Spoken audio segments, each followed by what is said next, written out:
For March the 16th, 2018, we talk about a whole bunch of strategy games, the most recent Nintendo Direct, and we ask you about your favorite rule subversions in games. Welcome to Level 234.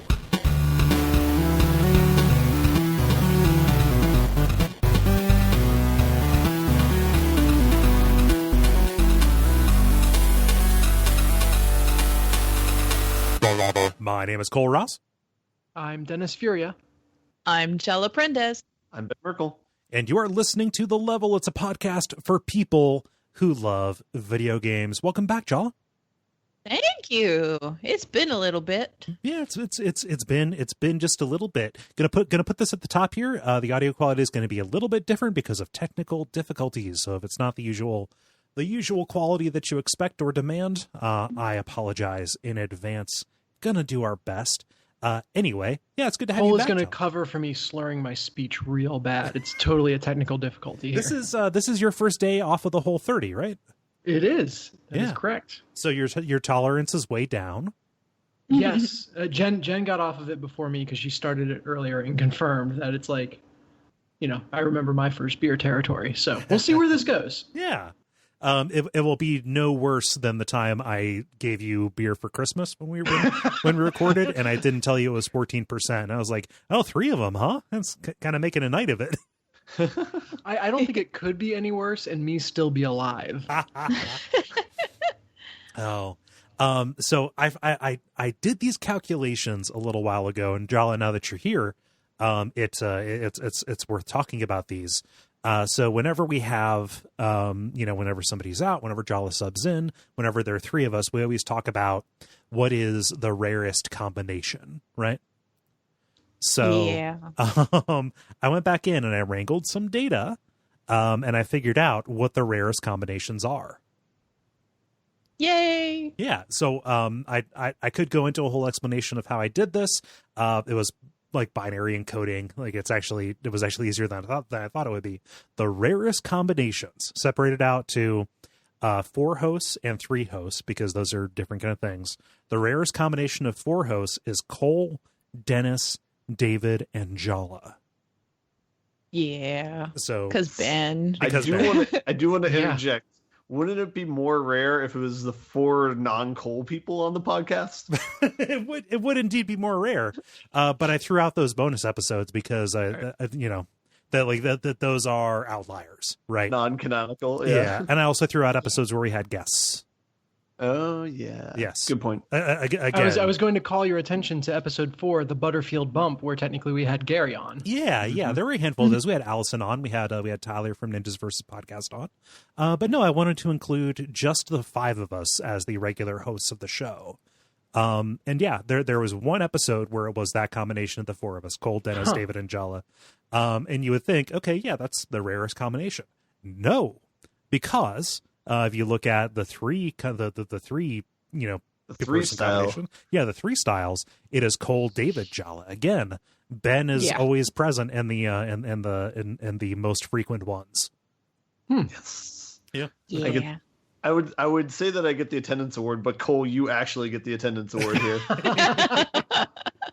Yeah. So I don't think that this is actually that interesting. This is literally, I think, just for us and people who listen to the show for a long time. But like every time it like occurs to me to make that joke about, oh, this is the rarest combination, I wanted to have something to back that up.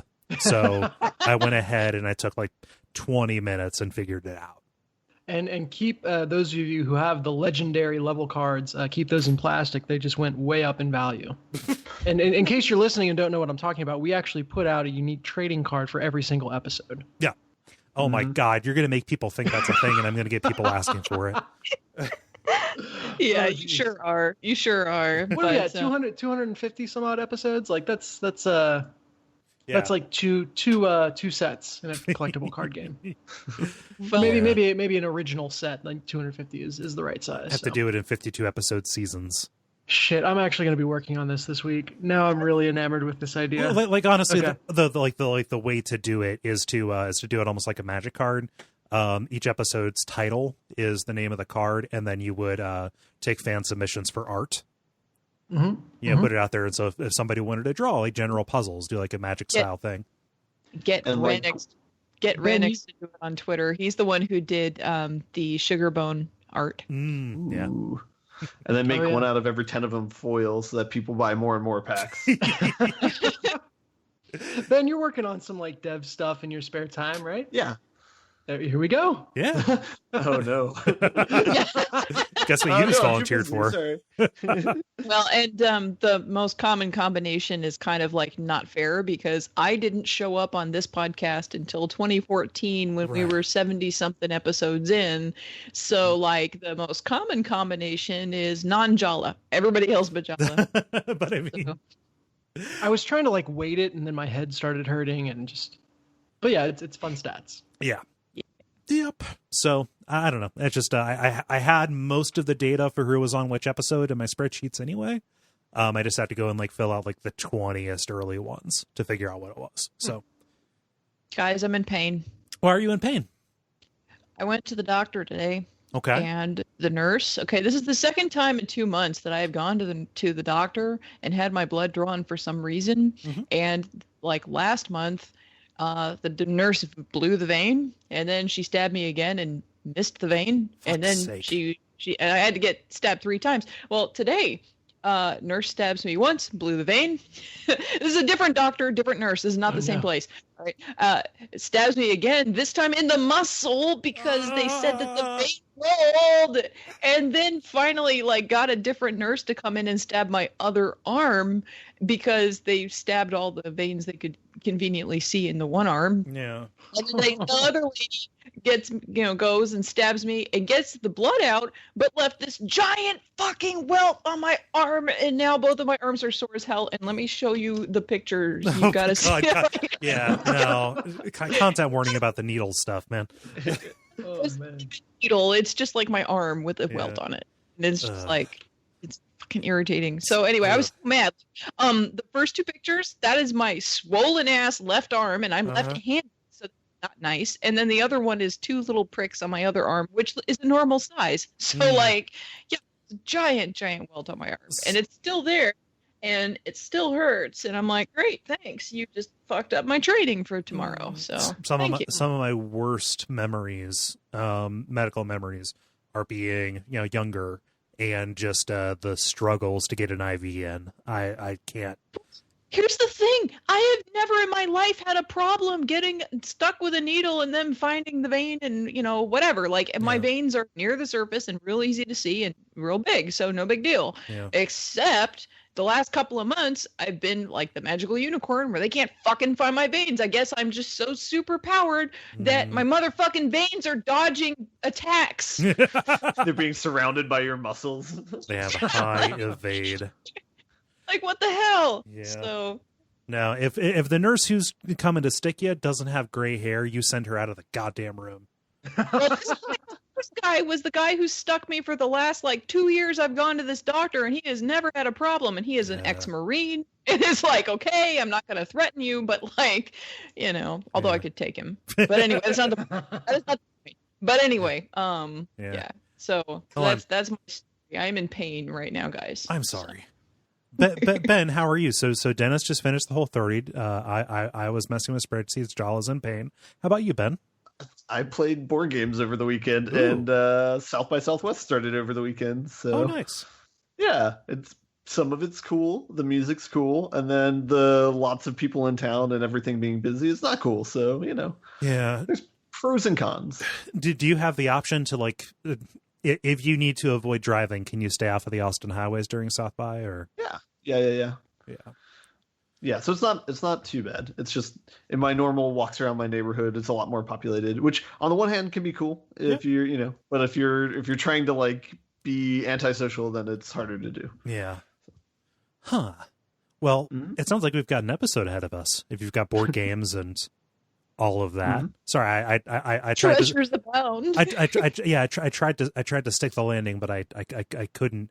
But we've got the usual kind of brief for you, the usual kind of episode for you, the brief, the multiplayer, and the grind. And why don't we get started with the brief, where we talk about things that are happening in the world of video games around us. Dennis, you and I brought the same story Just kind of highlights from the Nintendo Direct that was last week. Stories. Yeah, this is huge. Yeah, they usually crush it with the directs, but they crushed it with this direct. Yeah, usually the direct is more focused on one or two titles, and there's a big announcement on the back of this, but I'm very very curious about some of these smaller ones. The big one. Do you just want to tag team? I've got a different list, so go. Okay. The big one is they announced Smash Brothers for the Switch, which seems like the inevitable, obvious move because the Switch is a party in a box and everybody's invited. But yeah, they put out a big announcement trailer. I'm not sure if this is just an updated re-release of the Smash Brothers for Wii U, or if it's kind of its own thing. But it's at least got new characters. Yeah, because it has the Splatoon people. Yeah. So yeah. God damn it, if that Solaire amiibo does not show up in Smash, I will throw my computer. It would be very cool if Solaire was a playable character in Smash. That would actually be the thing. So that amiibo is actually being released alongside the Switch version of Dark Souls, which they said is getting a network test. The amiibo immediately sold out. It's GameStop exclusive, and all the pre-orders were taken. Jala. I had to tell you, I had a dream, if it wasn't last night, it was the night before. I don't know. My days have blurred together. I had a dream that I was playing Dark Souls on my Switch. Okay. That was my dream. That was my dream. That was it. I dreamed about a video game that's coming out, very soon. And it was just a realistic ass, I'm playing it on my Switch. Are you that excited for Dark Souls on the Switch? I would say that, yes, I'm going to play the shit out of it when I get it, but, I'm not going to be pre-ordering it and buying it right away, because guess what? I have a lot of backlog, and I'm in the middle of, 3 games right now, so, so whatever, but, it was just real random, and I don't normally have dreams that make sense, let alone dreams that, are that inane, and, what is this? I'm dreaming about something that's coming out soon, what is this boring-ass dream I'm having? Are you sure that wasn't just a commercial? Right? like Futurama, where they insert marketing into people's dreams? Yeah, it pretty much. I was just what? I don't even know. So anyway, continue. You can keep talking about the important thing now. Yeah. No. So by the way, if you haven't seen the trailer for Smash on the Switch yet, don't go watch that. Go watch the video of the room's reaction to the trailer, because it is infinitely more fun. Yeah. It's to the point where the camera is literally vibrating, shaking, because everyone is up and cheering so loud. It'll never be funnier than that person who was openly weeping when they revealed Twilight Princess. That's always going to be the high watermark for me. Yeah. But I guess I just like laughing at people crying, so it balances out. It balances the universe out. Need to do some kind of introspection on that. Yeah, I really want one of those Solaire amiibos, but I doubt that I'm going to be able to get one for anywhere close to. I bet you'll see it at Portland Retro Game Expo for $50, and that is too much for a tiny little dingus. Mm-hmm. It's not. Amiibos aren't even the greatest of quality of sculpted items. So I mean, whatevs. Yeah. I like Solaire, and it's difficult to get little statues or figures of Solaire. Go to Etsy. I'm sure you'll find plenty. They're more costly than I want. Yeah, I want one that is amiibo priced. Yeah. You don't like him that much. Right. Yeah. What was another thing in this that stuck out to you, Dennis? Well, other stuff coming to Switch. There's a ton of ports. Crash Bandicoot, of all things, which had Crash come to multi-platform before, and I just didn't know about it. So the classic Crash games, no. I had the same reaction that you did, thinking, "Whoa, is this a first?" No, but when they went to the PlayStation 2, Xbox, GameCube generation, all of those ones that were not developed by Insomniac, Naughty Dog, all the ones that were not developed by Naughty Dog, ended up coming multi-platform. So you had Crash Mutant Madness or whatever coming out for the Xbox and the GameCube. So this is not its first multi-platform foray. Yeah, what's crazy to me is that I guess reading this sentence closer, I was going to say they say the Insane Trilogy is coming to Switch, which is the original 3 Crash games. But no, it's just saying Crash Bandicoot is returning to Nintendo No, yeah. Crash Bandicoot is returning to a Nintendo console for the Mhm. first time in years with his recent Insane trilogy. Yeah. So Crash apparently 1, it is 2, the and order. 3 have never been out on a Nintendo system, Gotcha. but they did Okay, but have the GameCube Insane ones. trilogy is a remake of those, which is coming to the Switch. Correct. Gotta draw that diagram in my mind. Anyway, so that's coming. Okami is coming, and then hey, Yeah. Undertale is coming, which is delightful. If you can make your if you can make your Switch battery last long enough to get you through the opening intro and cutscene of Okami, then I owe you a Coke. Well Yeah. played. Yeah. But yeah, Undertale's coming to Switch eventually. Eventually is underlined there. Makes perfect sense. Undertale works well on PSP. It makes sense for them to literally sell 1 million copies elsewhere. Yeah. I was excited to see, so they're bringing Captain Toad to the Switch and 3DS. Captain Toad is a cool little like spin-off game from Super Mario 3D World. It just kind of confirms my suspicion that their plan is to take anything of note from the Wii U's library and put it out on the Switch. It is just as like a do-over. Because like Captain Toad was another one of those things that was like, okay, the Wii U is no longer a thing, but man, it had a couple of good games, like say Captain Toad. I would be surprised if we get out of this year without an announcement of a port of Super Mario 3D World. Yeah, sure. That'd be really cool. Also, the Switch wasn't the only console that got love. WarioWare Gold has been announced for the 3DS. Fuck yes. Put it straight in my Yay! dick. Yeah. Okay, Cole. No, I'm very excited about a new WarioWare game. Hell yeah. Yeah, really. I was unaware. Like that phrase crossed my mind. I was like, no, that's too crass to say out loud. I'm like, no, I'm just gonna try. I'm gonna try that. And then look it was on. already out. Yeah. Yeah. And then Octopath Traveler, the follow-up to Bravely Default, gets a release date this summer as well. So yeah, like a good gaggle of announcements from this. Yeah, what is... I recognize Bravely Default's name. I couldn't tell you anything about that game. Throwback JRPG developed primarily for the 3DS. Octopath Traveler it actually looks kind of snazzy. There's a demo out for it, but it's supposed to be like a harkening back to like Chrono Trigger, like SNES RPGs. Okay, very cool. You say Octopath Traveler, and I just think Octodad Traveler, like Octodad going around the world, like 80 Days style. Octodad but Saga. Octodad. Don't ruin the DLC. Yeah. So, I don't know that I have anything else to add on top of that. Ben, as the resident Smash Brothers fan, are you excited about the Switch one? You gonna grab that bad boy? I mean, I might get it, but it's one of those things where it's like I usually like the older Smash Brothers. I think like Wii and forward, I usually haven't. I've played this a little bit in passing, but I'm not like hugely into them. So mostly it's just the N64 one for me. So okay, yeah. Yeah. But if I have friends coming around to play a bunch of games, then I'll probably pick it up. Yeah. So. I was going to say you have friends, Ben. I know. Yeah. So, yeah. Anything else about this Nintendo Direct? Those are the highlights. Those are the highlights. Let's slide on over. Ben, I'm curious about this Valve story. They're lying to us, right? Yeah, I feel like I say this story like once a year, so it's like that time of year again.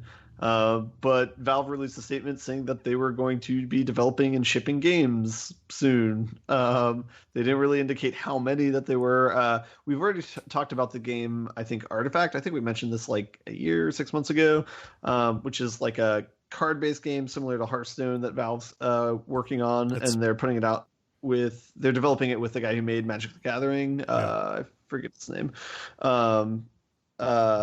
But in addition to that, they said that they were planning on releasing several other games after that. And I think a year ago, Gabe Newell said that they were developing a standalone game in the Half-Life Portal universe that was like new IP they were working on. So this is kind of just validating that some more.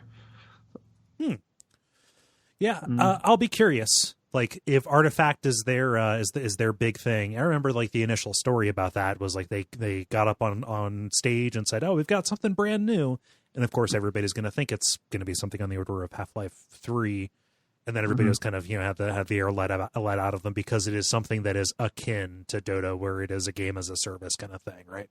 As opposed to a boxed finite thing. Not to say like I have literally no opinion about Artifact. Like it might as well just be like beige wallpaper to my sensibility. But one other curious quote that was pulled from the article, and I'm not sure how old it is Gabe Newell talking about Valve being jealous of Nintendo in the sense that when Nintendo develops new games, they also fuck yeah. Yeah. I'm keeping that in. That was too awesome to cut. All right. Yeah. Apparently there's a lot of motorcyclists around for South by Southwest. Almost have a sick burn ready to go because he's revving up his jet ski. So the other thing too is like low frequencies come in a lot louder than they actually do in real life. So I think it'll sound a lot louder than it actually is. It sounds baller. Sorry about that. Yeah. Yeah, so Gabe Newell was mentioning that they have a little bit of jealousy towards Nintendo because when they're developing a game, they're developing both the game and the hardware they're using for the game at the same time. And so they kind of have that flexibility. Whereas like when Valve's developing a game, they're kind of locked into these are the controllers that they can use. They have a little bit of flexibility with that since they introduced the Steam controller. Yeah. But he was talking about how they've previously invested a lot in hardware, and that's like opened up a lot of doors for them. And so now they might be able to leverage that with the new games that they're making. Yeah. So I think the main hardware that they have is Steam VR and then the Steam controller. So yeah. Judging by how quickly the Steam controller went on sale, I don't think it really shattered the world. I love mine, but I don't. That would be a very strange thing for them to bank on. Yeah. Well, fingers crossed. Maybe this will turn out to be something real cool. I just if not, I'll probably have the same news story in a year from now. So. I can't wait for 20 years when it actually comes out. Just gonna just keep checking back. Yeah. Oh man, talk is real cheap for Valve. Oh well. Hey Jala, what is this with where the water tastes like wine? Yeah, so I saw a review about this in the Washington Post, and I had no idea what the fuck it was, so I figured I would mention it here because it sounds real cool, and I think some of the listeners will dig this from the description. So it's a new indie game that just released at the end of February from Dim Bulb Games and Serenity Forge, published by Good Shepherd Entertainment. And basically in this game, you are a hitchhiker that's trekking across America during the Great Depression. You encounter all different kinds of people along the way. Think about like Grapes of Wrath style. The review even mentions, John Steinbeck, Maya Angelou, and Studs Terkel. So Sting, for some reason, is one of the voice actors, but the rest are relative unknowns.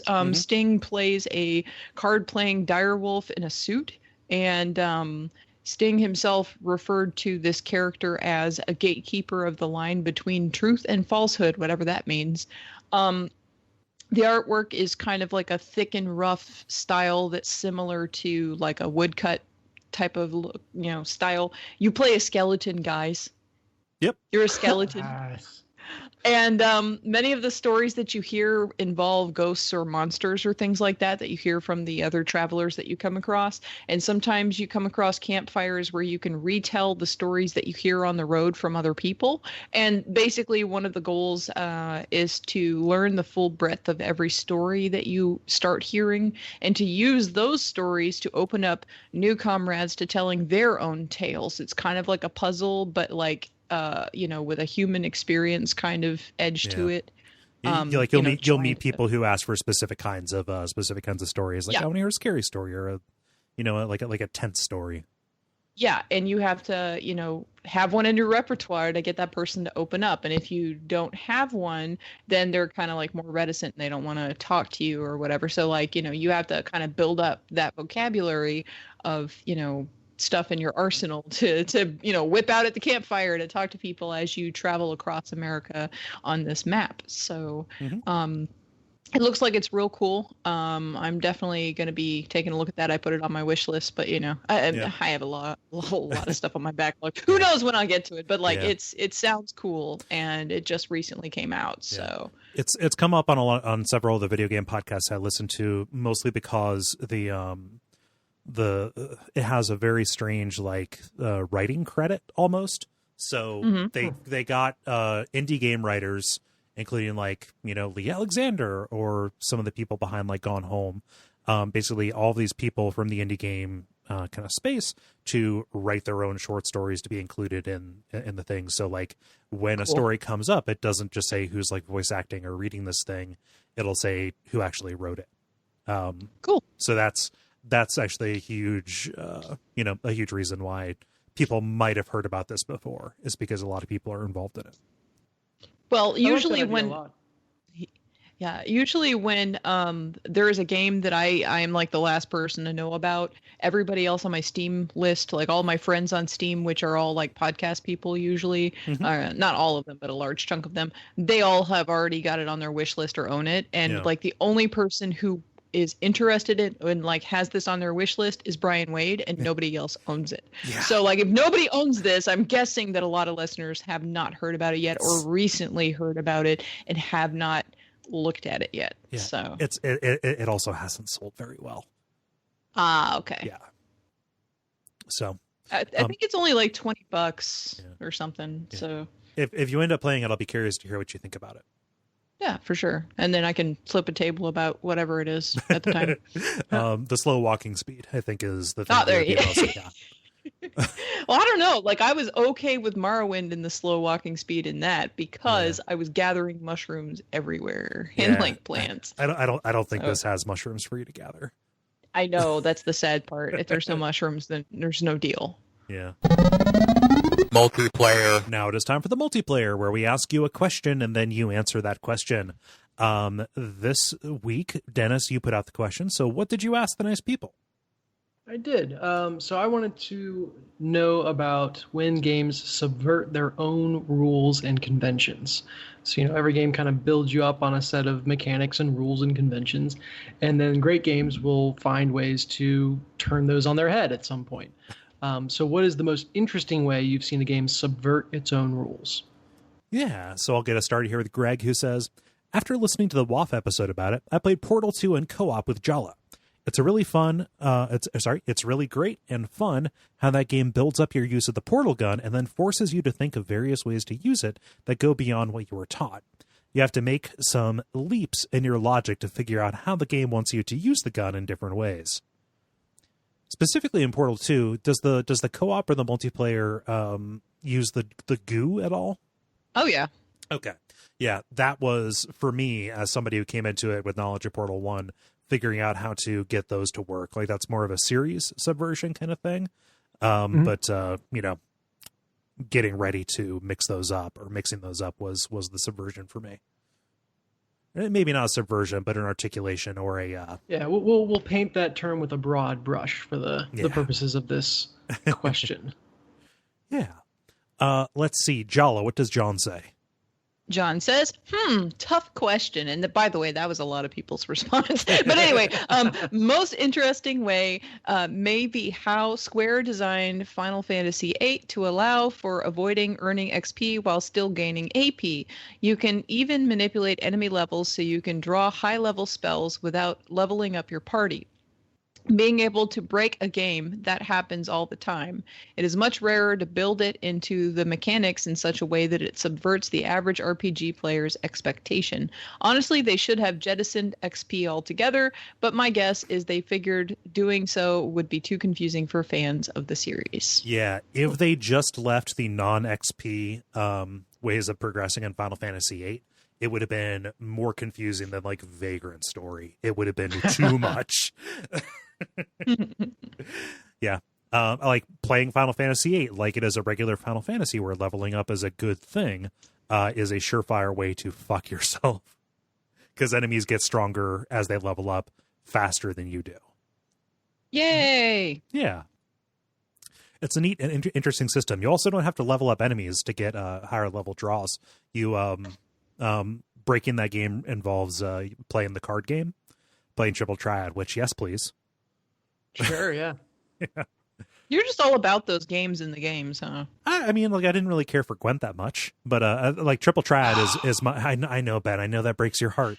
But no, Triple Triad is my canonical. Like, yes, I will stop everything to play Triple Triad.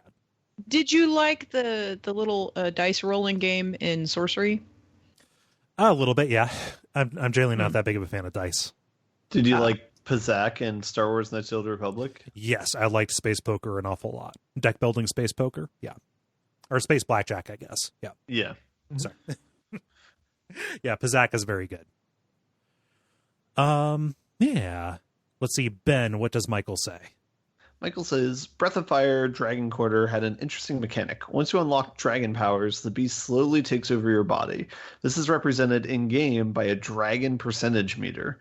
You're unstoppable when you use the powers, but it makes your percentage go up. Hit 100% and you get a game over. The game cleverly subverts this in the last boss fight, who is only possible to beat by pushing past 100%. Every instinct screams to hold back, but you have to intentionally self-destruct to win. That That's sounds cool. pretty sweet. Yeah. Oh, that's a great example. I really want to play Dragon Quarter. I had no idea about that, but that makes me want to play it so bad. Not back to back right after Breath of Fire 3. No, I know what I'm playing after Breath of Fire 3. Oh, do I get to hear about it? I can say it, but I will blank it out for everybody. Ooh. Yeah, so nobody else gets to hear that. Yay! Yeah. When do you start?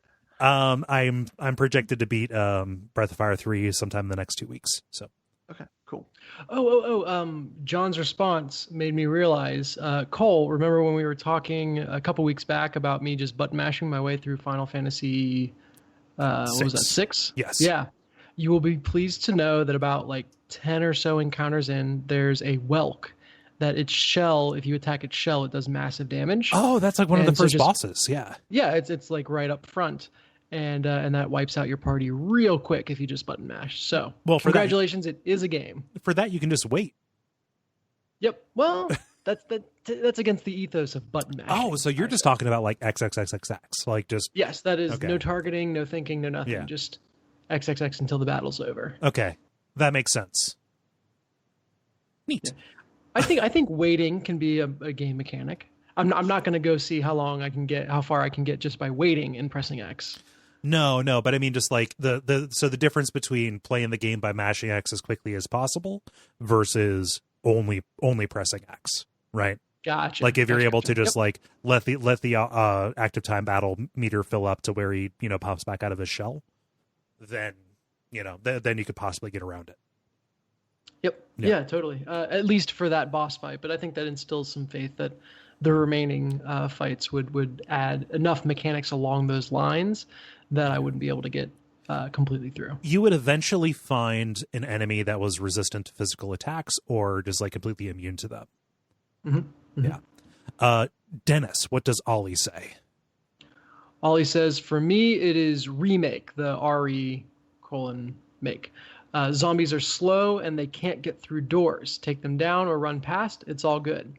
Wait, is that a crimson-headed dude? That can't be much of a... Oh, God, it's coming through the door. Run, run, run. Yep. Oh, man, that is still one of my favorite moments in games when you come back and realize every zombie you killed can get back up and be as strong as or stronger than a hunter. Isn't it you have to like light them on fire or something that stops them from getting back up? So you either light them on fire with a thing of kerosene, or if you shoot them with a flame round from the grenade launcher, that will cause them to light on fire. Certain attacks, so a critical pistol attack or aiming up with your shotgun will blow up the head, and that will stop them from coming back as well. But what it's trying to tell you to do is like it's not necessarily a bad thing to dodge and run. Like clearing out the house, you just don't like that. That's not an ability that you have in this. Yeah, I distinctly remember that. Like that is built into a lot of horror games. So Yeah. it's a subversion not just for that game, but for everything else. Yeah, but like in this one, it is specifically saying, "Oh, so you played this before, huh? Well, fuck you." Jack writes, "I don't know if this counts as a game breaking in its own rules necessarily, but man, Eternal Darkness. It was understood that there would be sanity effects, but deleting saves, fading a volume bar, blue screening." The way this game messed with the player, not just the gameplay, with its effects, broke all the rules of gaming, period. It's a very specific subversion because, like, playing Eternal Darkness now, that it doesn't work. It barely makes sense. Because A, you don't see the blue screen of death anymore. Like, it's not a thing on Windows. most of the like video effects, like some of the ones that require being on an analog CRT, don't really work anymore.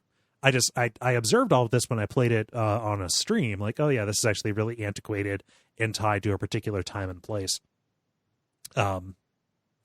Yeah. So I wonder what you would do to get it updated. Like, would a remake update all those effects? One of the best ones, and this game is a little bit old, so I don't. I feel fine bringing it up. Pony Island, that a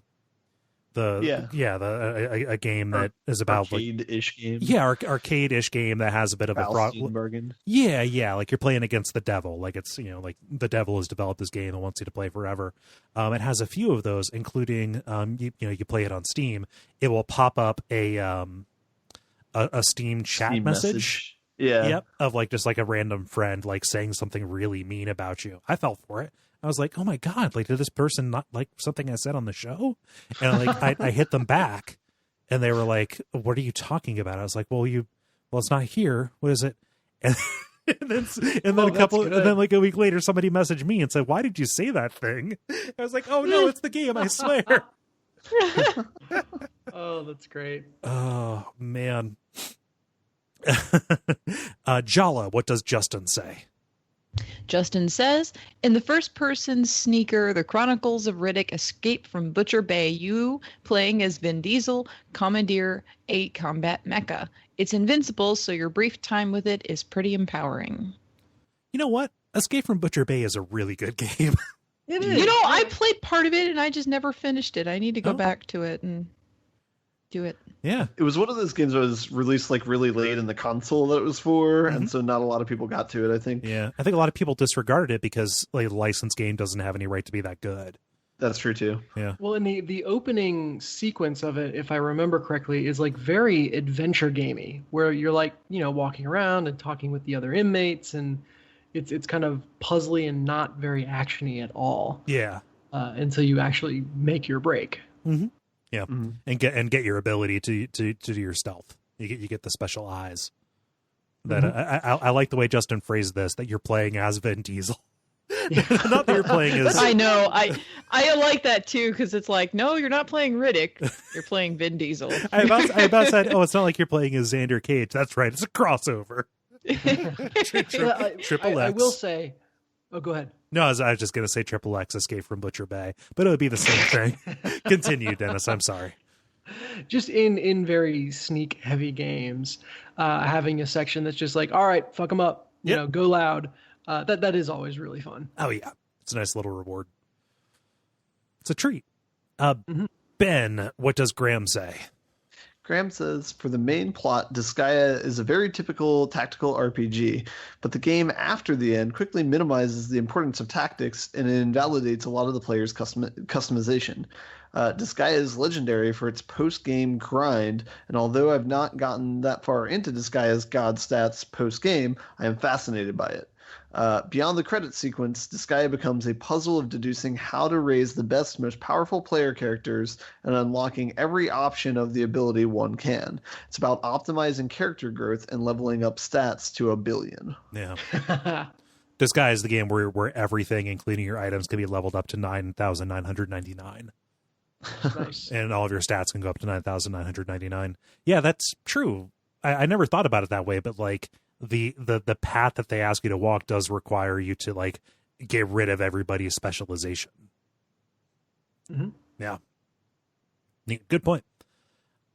Dennis, what does Adam say?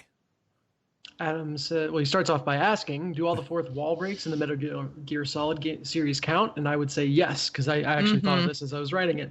I loved it when Psycho Mantis made my controller move, and in the GameCube, Twin Snakes and Snake looks into the camera and nods. Hold on. And in the GameCube, Twin Snake, those are a lot of words together. Yeah. Anyway, yes. Or when Revolver Ocelot looks at the camera and said not to use auto fire or he'd know. That's great. Which I had an auto fire controller for PlayStation. It totally works and there was no consequence. Yeah, he can only detect certain kinds of auto fire. Yeah. Interesting. Yeah, I would say this. Like it is, again, playing with the ontological rules of, playing a game that is plugged into a television. Yeah. And that's paid off in Metal Gear Solid 4, which initially when it came out, the PlayStation 3 didn't have vibration in its controller. The Psycho Mantis character attempted to do the "let me move your controller for you," which requires using the the vibration, and it was played off as like, oh, the powers are degrading because I cannot reach it. Like I cannot vibrate your controller to make it move across the floor because blah blah blah. And then when they released the DualShock, they played it straight. That's great. Yeah. Let's see. It's me. Lindsay writes, Dark Souls 1, all the great lords. Well, the areas in general. It makes you walk over lava, walk invisible platforms, go in pitch black darkness, and fight enemies you have to be cursed to kill without a bonfire. Well, while it is somewhat fun to change it up so much, it made me take 3 years to get through. And then he screams Dark Souls. I'm not going to scream Dark Souls. The invisible walkways, I think, on the way down to Seath. Yeah, on the Crystal are just the biggest fu. And if you weren't connected to the internet and able to see like the soapstone messages in thin air, I don't know how anyone could be expected to get that. You have to pay attention to the snow particle effects. But yeah. Is that it? Yeah, yeah. Like you can see the snow land on the bridges. That's great. That's a pro tip for you, Jala. Yeah, because I'll be this. Like it's funny that you say that because literally when you were reading the answer, I was like taking notes. I'll vaguely remember this later and be like, what the fuck was it for this one? Yeah, whatever. Yeah. Yep, each of those areas did. They leaned on a gimmick really heavily. Just some to better effect than others, but I don't think anybody would call any of those the highlights of the game. Well, of course, think about it. I'm also the person who's like very busy and Dishonored. Instead of killing people, I'm staring at the floor at the little roaches and how flat they look. I mean, like me noticing a random little thing in a game is not a problem. You would have seen it. The way that the Crystal Cave is designed, though, is such that it's disorienting which way is up, especially as you're fixating on not falling off of these invisible things. So it is a very disorienting kind of effect. Oh, yeah. Great! Then we can hear me get mad about it later whenever I get there. Jala, what does Mike say? Mike says, I've always liked how, for the vast majority of Half-Life 2, the gravity gun is cool and useful, but not necessarily powerful, until the final act when it becomes super-powered and basically makes you unstoppable. I was going to bring that up when one of you mentioned the kill everything section of a stealth game as an example of that, but then I saw Mike already beat me to it, so I didn't want to steal his thunder. I always kill everything. I like it. Yeah. We talked about the bodies piled up, right? Yeah. Yep. Yeah. Never have Jala play Hitman. Sorry, I would never ever end the game ever. I'd just be very busy. There's always another hit. No witnesses. By which I mean no witnesses left alive. Ben, what does Jonathan say? Jonathan says, after you guys discussed Into the Breach, I had to buy it. Having perfect information changes the way of this style of game plays significantly. I also was hoping that enemies were aiming for me. It gives you seemingly useless tools to defeat the enemy. What an interesting game. Yeah. Yeah, I'll slide in here. One of the other things that made me think of this question was the volatile Vec from Into the Breach. Some missions, there will be an enemy, a rather powerful one, on the board that you're assigned to keep alive until the end of the mission. Mm-hmm. And it's trying to kill you and the buildings around you just as hard as everyone else is. So it becomes this game of like, all right, how do I move him around without inflicting damage? Or how much damage can I inflict to him while moving him around and not killing him? Without killing him. And so it adds just a completely different layer to the game. Yeah. Dennis, what does Chris say? Chris says, here's a fun recent one for me. If you think Doki Doki Literature Club is a boring anime dating sim, you're right.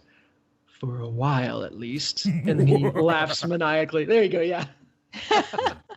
That's pretty great. I wonder if he ever finished the letter, because like he got on this kick where he was playing a bunch of Izzy knobs like that. So, and Greg got him to play the letter. I don't know if he ever finished. It's a big game. He seemed like he was playing that for a while, and it was just like I kept on seeing his his little posts on Facebook, and I'm like, it will never end, I guess. Yeah.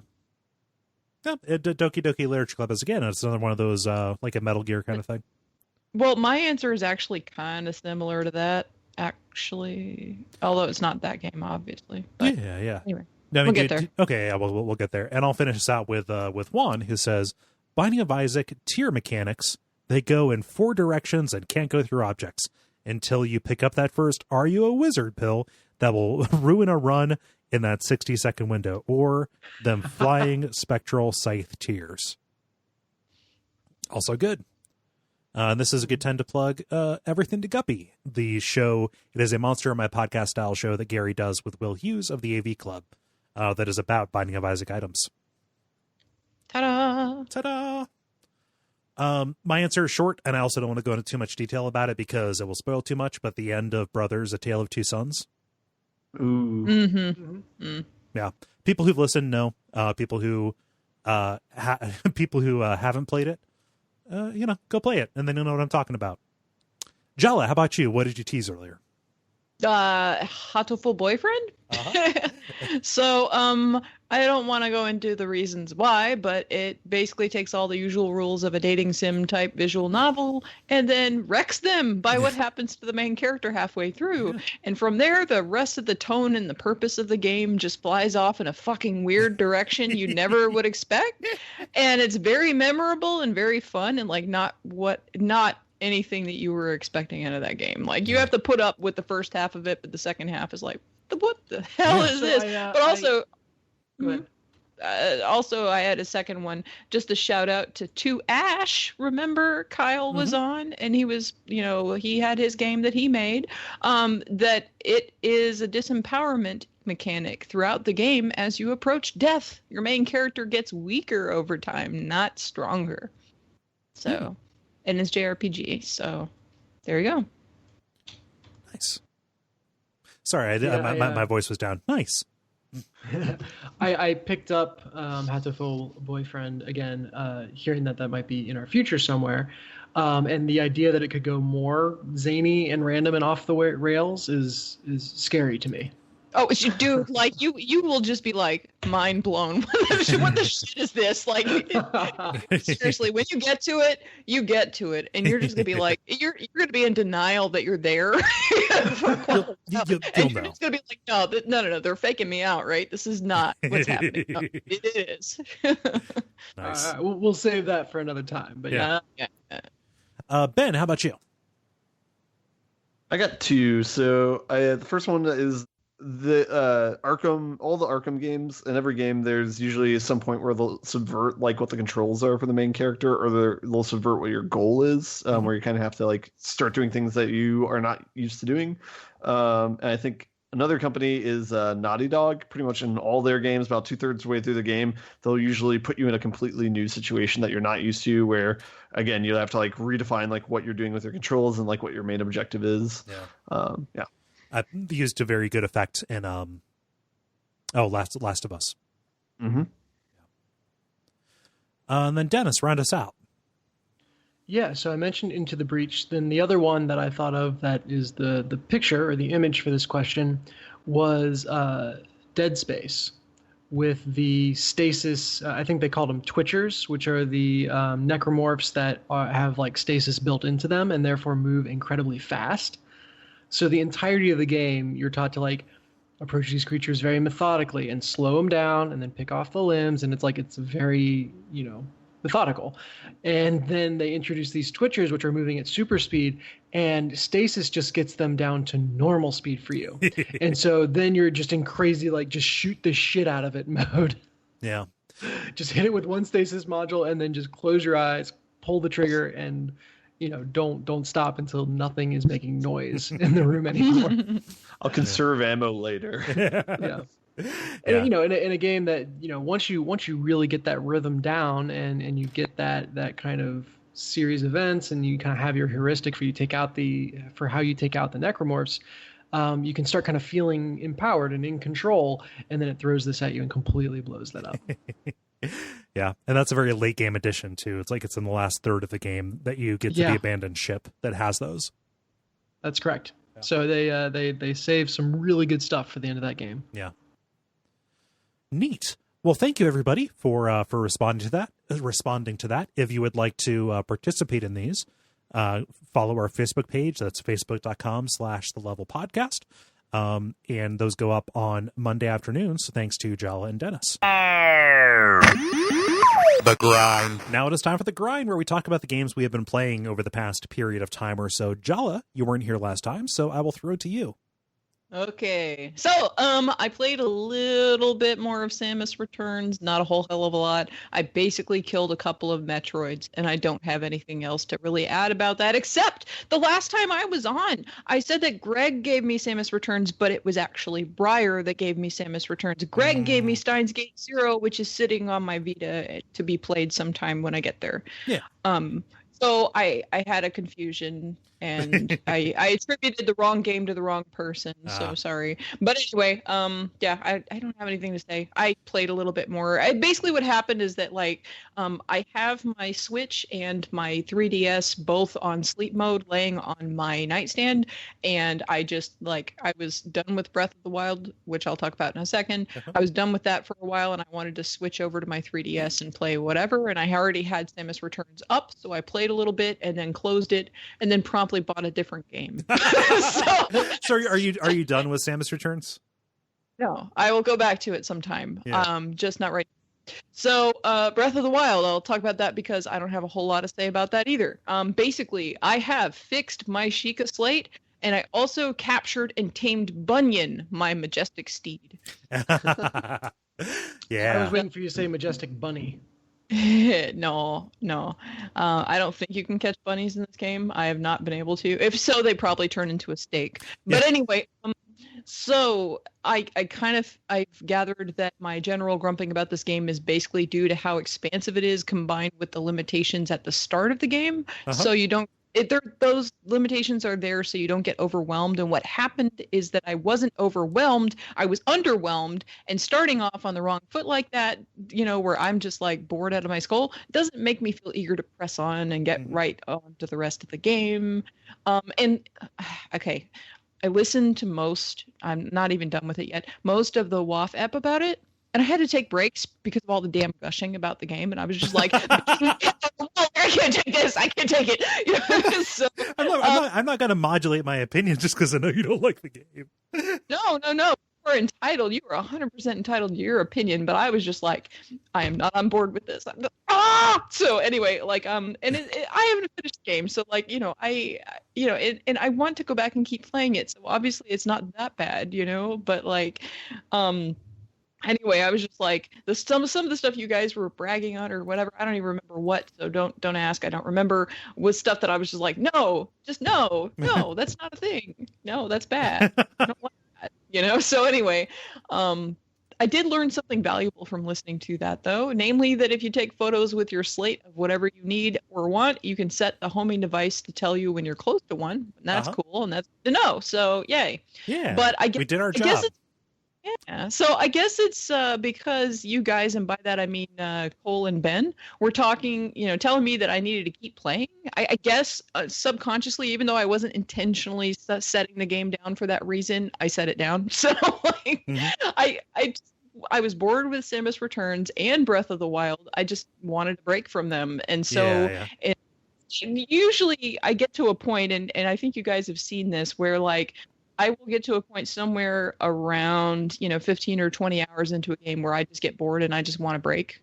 Right. And, like I hit that point with Breath of the Wild and I just wanted a break. So, instead of playing something in my backlog or whatever, I ended up buying some third thing I wasn't even intending to purchase and I didn't even know anything about. And so, I bought it because Nintendo sent me a 30% off coupon from selected titles, and in looking through the list, this is the one that I opted for after consulting the Slack. What is it? And it is Fire Emblem Awakening. Yeah. So this is a game that has a lot of 3D cel shaded cutscenes, which are all pretty anime trope full. So yes, I made up a word. I've never played a Fire Emblem game ever, and so I had no idea that it was even an SRPG. I didn't even know. I had no idea what it was. I was just like, okay, well, whatever.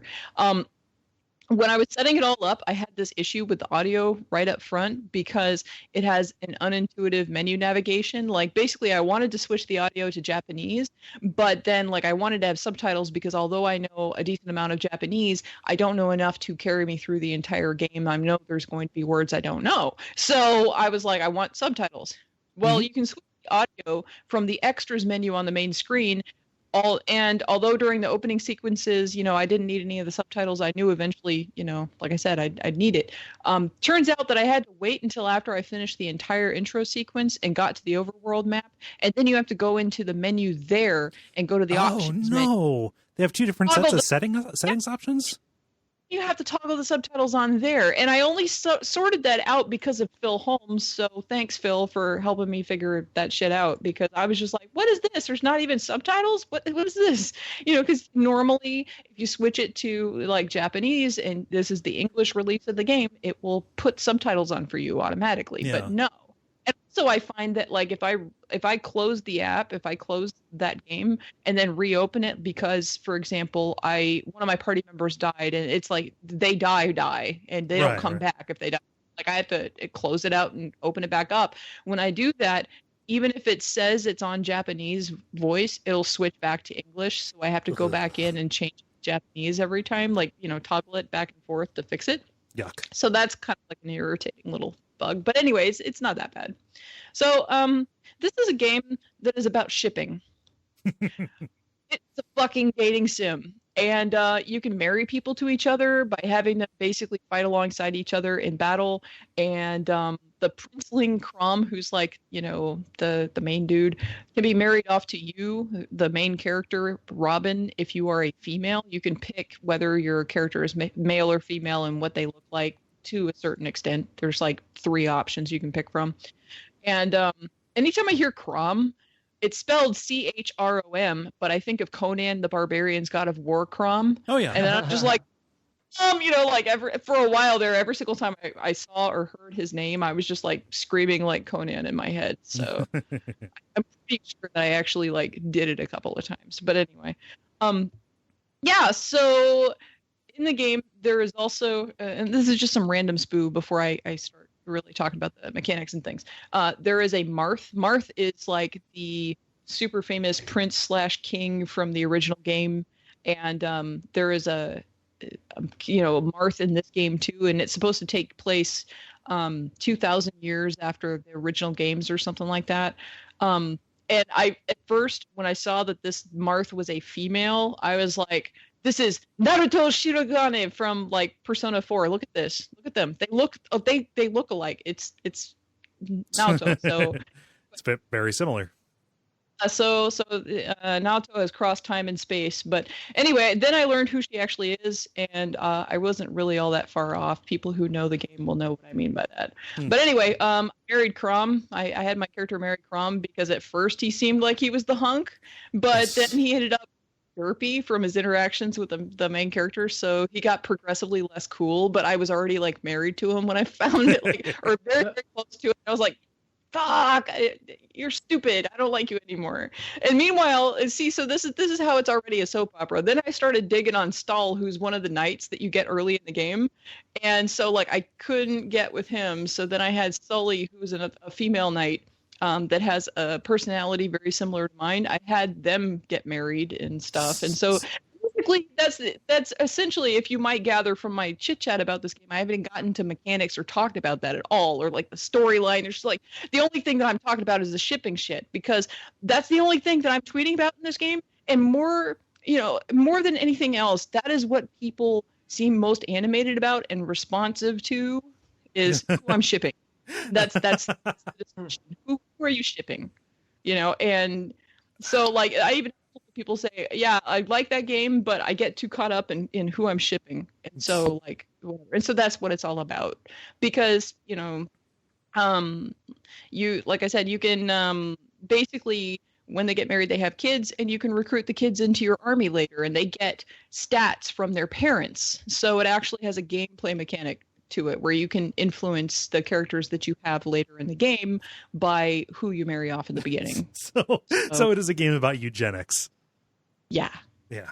So anyway, this is an SRPG, as I said, and it is similar to a Shining Force in that you have a team of a basic, specific number of characters per battle, and your extra characters are basically sitting on the bench waiting. And the classes so far are also pretty comparable to Shining Force. Like the Shining Force has centaurs, and they have mounted knights in this game who function the same. They wield similar weapons, have similar strengths and weaknesses, etc. And also like Shining Force, at level 10, you can promote your party members to an upgraded class. But this game also has the ability to change their class to a new one. They have usually a couple of options, like one character who is a troubadour, a healer, a mounted healer, can switch to a war cleric who has an axe, or turn into some other kind of healing type person that just heals.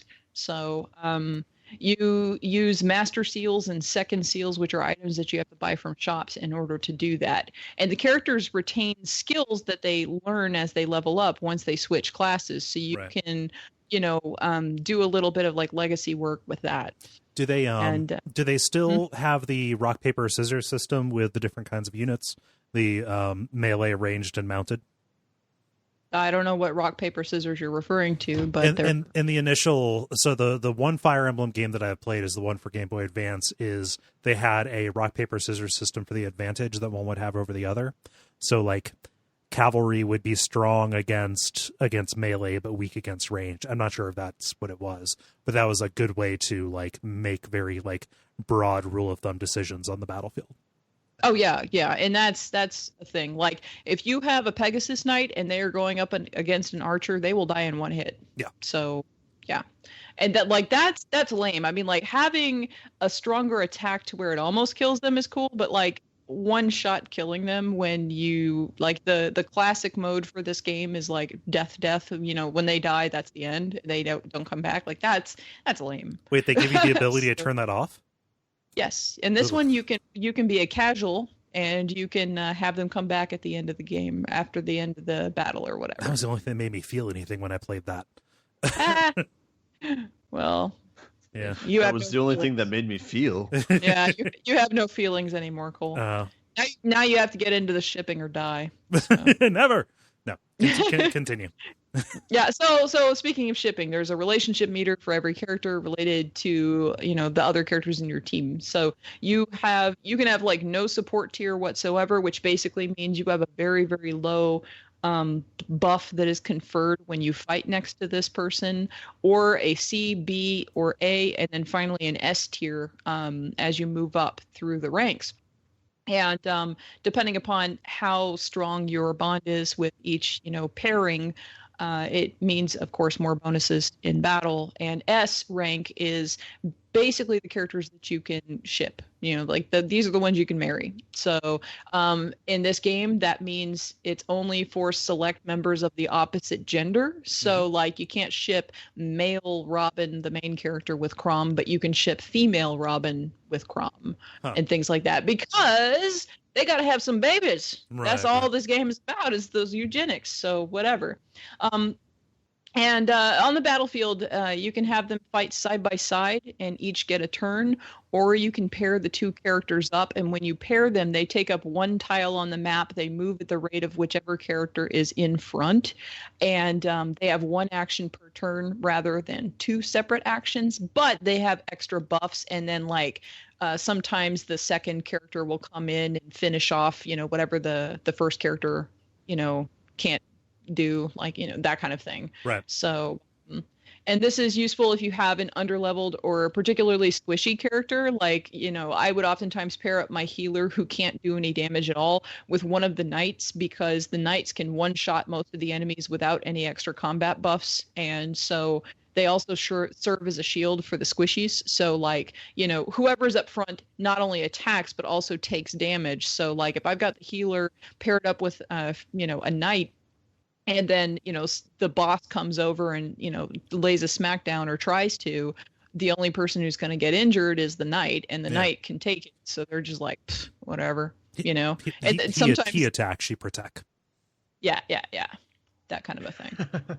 So, yeah, and another factor in this game is weapon durability, and everything has a finite amount of uses, at which point you're kind of SOL, and so you're kind of constantly cycling through weapons. And I don't see that this benefits the gameplay in any real way, so it must be like a legacy factor, but I'm not really sure because I haven't played any other Fire Emblems. Was that a thing in the one that you played, Cole? I can't recall. Okay. Well, it's funny because I know that you were talking about that with Breath of the Wild, and that being like a thing that everybody was all pissed off about with that game. And it's kind of funny because in that game, like, it does not bother me at all. That is so transient. Like, you're always picking up and finding new stuff. Like, it sounds like if that is in a strategy RPG, like, that can situationally really bone you. Like, it is more make or break than in Zelda, right? Yeah. So,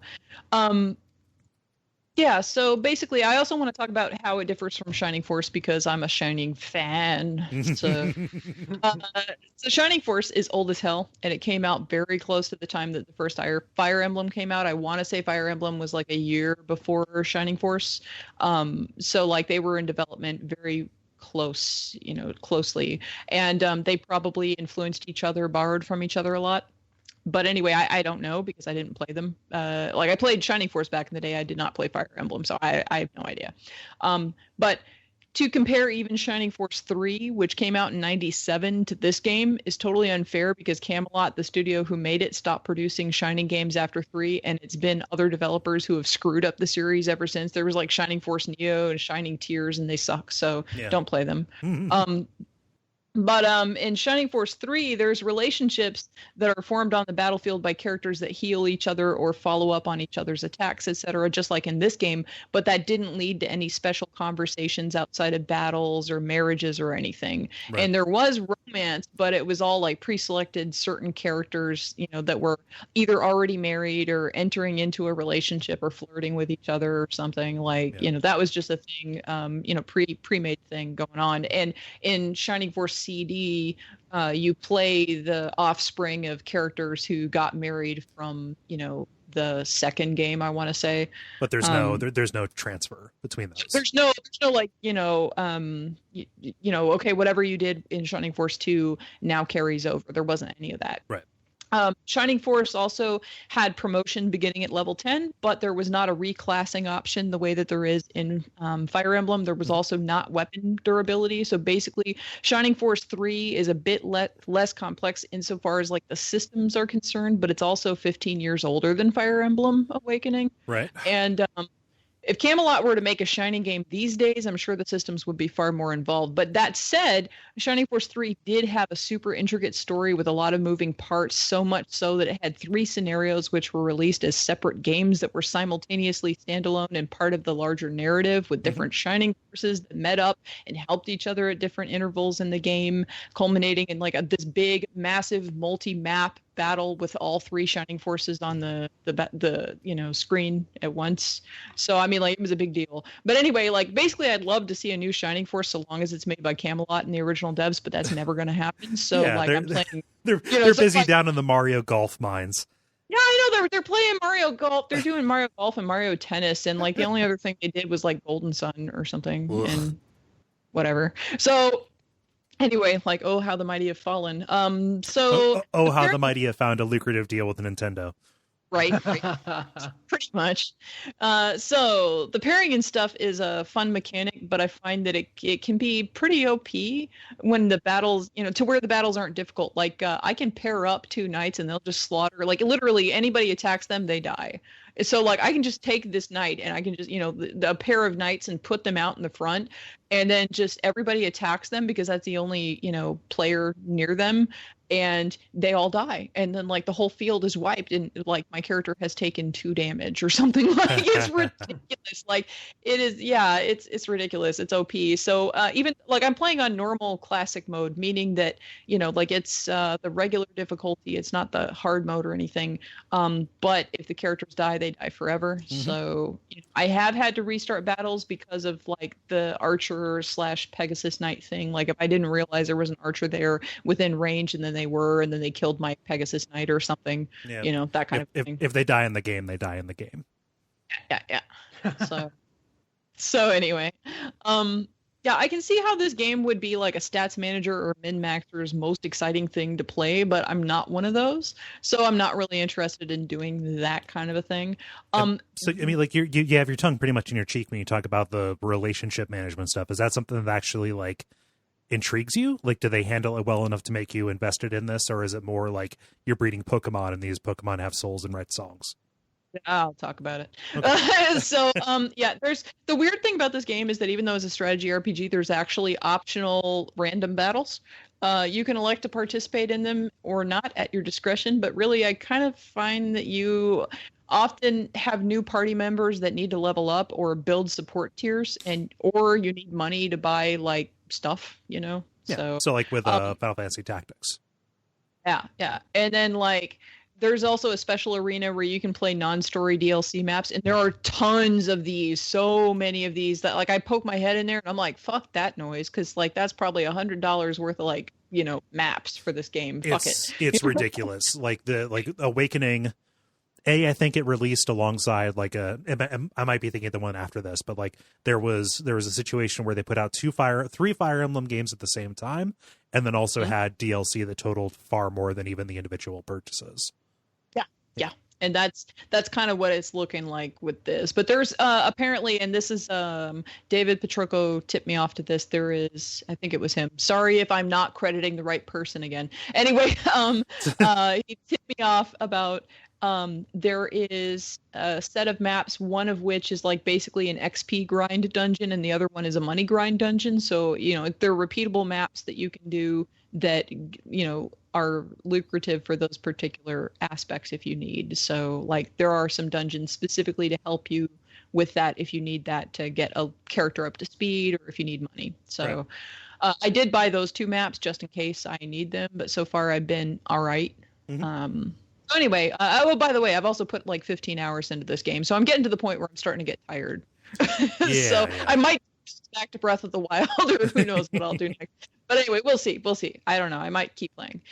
So the relationship stuff. So several of the S rank marriage tier of the sport conversations are just really janky. The jump from A rank, which is like broskies, to S rank sometimes is really nonsensical. Sometimes it makes a lot of sense, and then other times it's just not. Like the characters Gaius and Sumia, for example.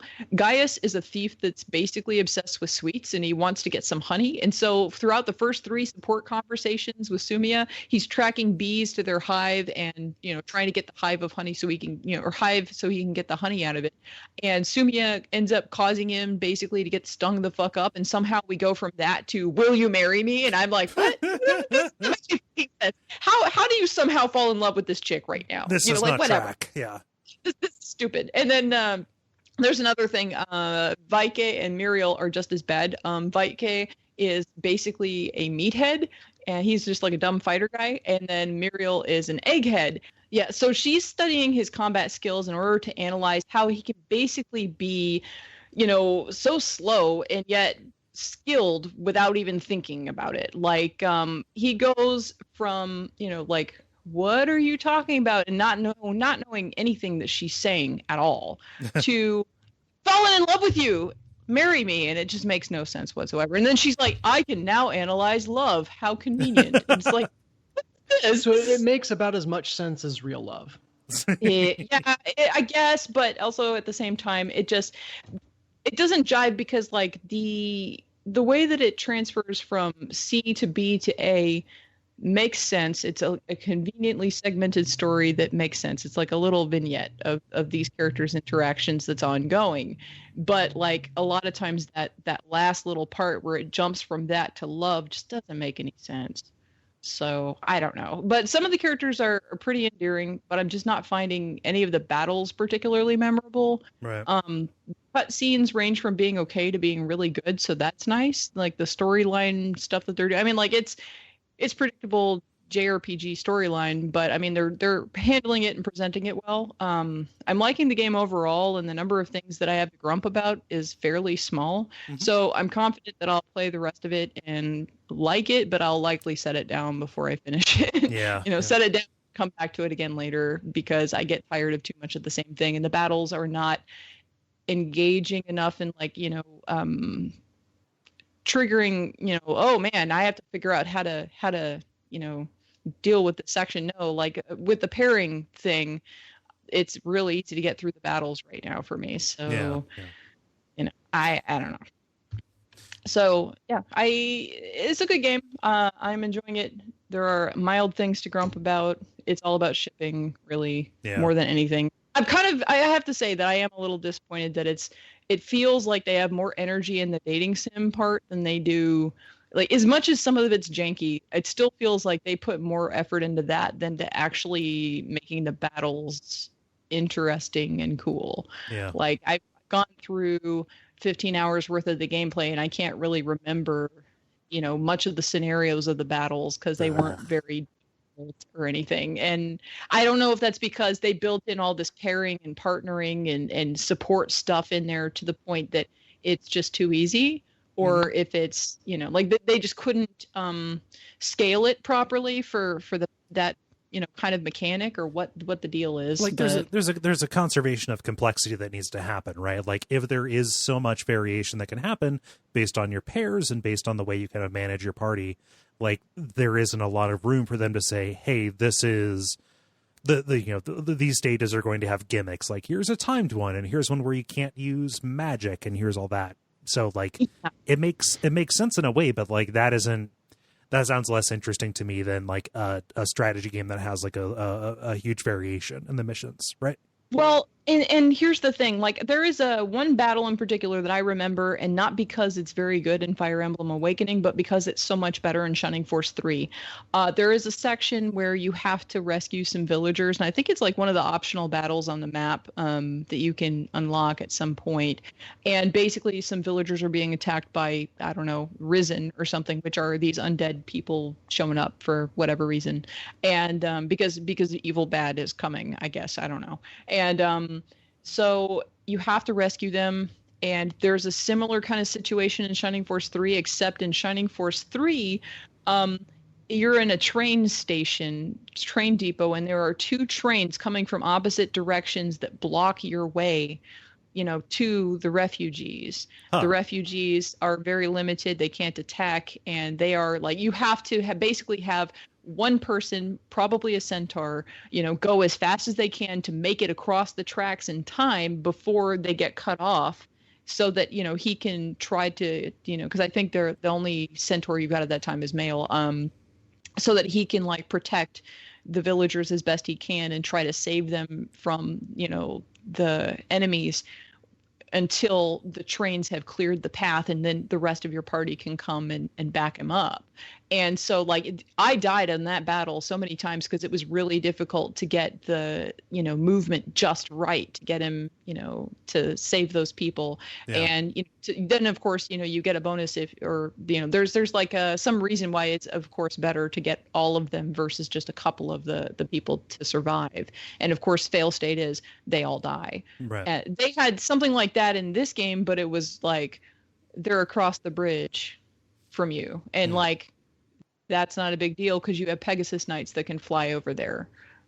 So what? You pair up one of the hardcore knights with a Pegasus Knight, drop them on the other side of the bridge, and then, what's the big deal? There's not even a deal. It's not even difficult. So, it was much more interestingly implemented in this 1997 game, like back in the day that nobody played but me and like, Yeah. So yeah.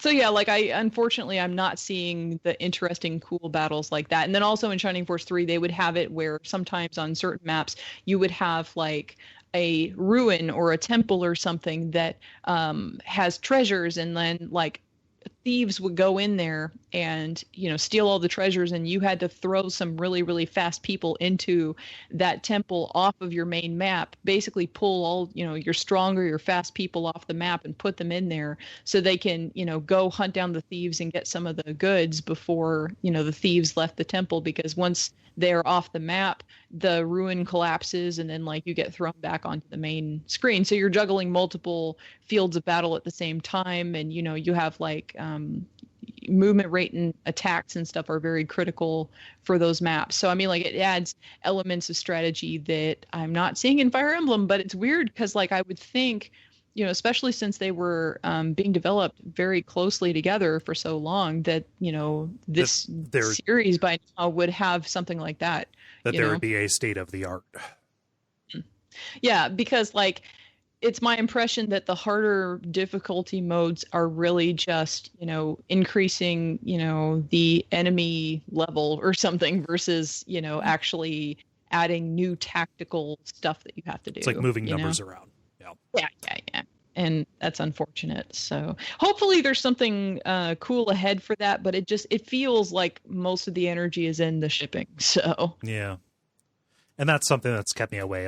People glow about this series, but for me, I just that depends on me getting invested in or caring about JRPG writing. And it's happened. It's a genre that I like, but man, it's hard for me to read text. Well, and apparently this is I might be wrong. I might be misremembering. I think somebody told me this is the first game in the series, or at least one of the only games in the series where you can ship a couple of characters and then actually influence, later characters that you can recruit via those eugenics. So, that is kind of unique to this game, is my understanding, that it's not a thing in all the other games. So. Right. Yeah. So I don't know. So maybe another Fire Emblem that isn't pushing that so much would be a better fit, I guess, is what I'm trying to suggest. Yeah. So. Well.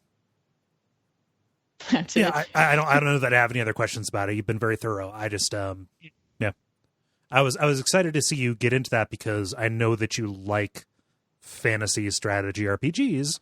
But it might just be the case that you just like Shining Force. Well, I played, and as much as I complain about stuff, I was thinking about this the other day. I'm I complain about games because I'm just honest with how I feel about them at the time. And I'm not reserved from saying this is how I feel about it right now. I know that might change, and it oftentimes does. I end up liking almost every single game that I play.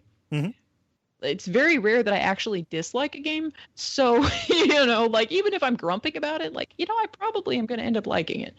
So, I set down Jeanne d'Arc, but it's kind of playing this kind of makes me want to go back and fiddle with that a little bit more and see, how the mechanics work in that game. Of course, the story in that one is so much more ridiculous, even than this one, that I'm just I don't know if I can take the magical, super henshin. I don't know. Yeah, and that's also riffing on history too. It was the 4 heroes with their magical armlets that transform them into, whatever the hell. And I'm I don't know if I can do this. I don't know. We'll see. So. Yeah. Cool. Was that all? That is all. Yeah. Ben, I'm curious what you've been playing. All right, I'm going to try a double segue with what I've been playing.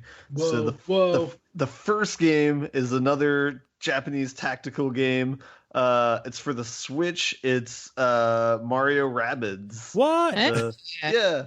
I picked it up because I have a couple of flights coming up, and I have South by Southwest and Standing in Lines coming up, so I figured I needed a game that I could play for a couple hours at a time. I kind of went into it blind. I'd heard just general reviews of it being fun. I've only played it for about an hour or two, so I haven't really gotten deep into the mechanics. It's I can say that there's a long intro cutscene. I can say that the graphics look really good. They look like as pretty as Super Mario Odyssey, which is a high compliment. Yeah. It's like, gushing with color in every frame. I'm not as familiar with the Rabbids series, so that part is something that Minions. Probably Minions. Yeah, that's essentially what they seem like. Yeah, but a lot of them seem to be kind of like going over my head, I guess. I don't know. I'm finding out more about them. Like they build things, they fix things, I guess. But yeah. So anyway, there's a lot of kind of character development with those characters kind of being smattered into the Mario universe. And there's only been like maybe a handful of like XCOM-ish battles that I've played so far. So I've only played like maybe like 5 or 6 of those. The rest of it is kind of like similar to like maybe like the new Super Mario Brothers, where you're kind of like walking around this like colorful map to get to the next destination. Oh yeah, it sounds like Super Mario 3D World. Yeah, and yeah, but the actual like playing of the levels, like the XCOM aspects, it definitely feels like a kid's version of XCOM, which I don't think I would have ever thought of before. Like a non-stressful version of XCOM. So that's a completely new experience. I think right now it's like it's very simple. Everybody has guns. I think there's variation in the type of guns you can get, and you can buy different guns, but you have to like find plans for them. That requires like going to different corners of the map to like find Easter eggs. The one difference between like this and like XCOM, or the most noticeable one, is they have a difference in how you do movement. They have this ability where if you can move to an enemy, you can basically like move and hit them and then move somewhere else like behind cover. Oh. It's like you get a free hit on them. So it's like almost like the opposite of attacks of opportunity in like 3rd edition Dungeons and Dragons. Yeah. And yeah, so that's kind of like a weird mechanic. I like, especially coming off of Into the Breach. Like, there's not a balance to it. Like it doesn't cost you anything. It's just so like for 2 games in the same genre, like I don't think 2 of them could be any more different than these 2. Yeah. I mean, so that's what it definitely feels like, a light version and a very friendly version, or it's like, here, get a free attack if you like. We're not gonna crush your spirit. We're not gonna kill your characters. And then the other movement mechanic is you can jump off of an ally. So you can select their square, and then it allows you to kind of jump in a certain like circle range around them. So that can kind of get you to other places that you might not be able to get to, I guess. And so that's a little bit more of an interesting mechanic, because then there's like a little bit of order of operations of like, okay, I can't move this person because I need someone to jump off of him first and then take a shot over here. But yeah. It's been pretty interesting so far, but I've only played like an hour or 2 of it, so I need to keep playing that before I can actually say anything interesting about it. Yeah, I'm curious how it's going to bounce off of you. So I've heard a lot about the way the kind of the change to 2-hit percentage affects this and works with yeah. it. Okay. Yeah. Just that they kind of quantize it or simplify it, where it's like, like 100%, 50%, and 25% or something like that. Yeah, I think so far I've seen 0, 50, and 100%. Yeah. That just seems smart to me. Gotcha. They're not like breaking down and doing like 91%, 98% or something like that. Yeah, just because like the difference between 90 and 95% on a 2-hit doesn't actually make me make a different decision. Like if it just makes me feel bad when I miss on a 95 but hit on a 90. Yeah. Okay. And that I want to place a bug in your ear about that, because I want to hear how that rolls for you. Yeah. I think so far in general, it hasn't been hard to like flank people. So like even somebody at a 0 or 50% isn't like a big deal yet. I hope the game gets difficult, but I don't know if I don't know if maybe I need to look for a different mode or something like that, or change the difficulty, or I don't know. If I was a betting man, I would say that the entire main campaign is going to be really easy, but like every other Nintendo game, they will have a post game mode that is like, here's where the grown up difficulty starts. Yeah.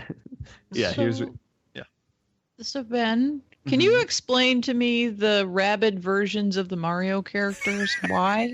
What is this? What is this? So for people who are not in our backstage Slack, which I mean everybody except David, Uh, like Jala just shared an image that is the Rabbid version of Peach. The notable thing being that she has no pants. Oh yeah. Yeah. It's the So Donald other Duck things, philosophy. Yeah, I'm like looking through just images on Google of all of the different, Mario characters as rabbits. What is this? So the What premise do? is can that explain.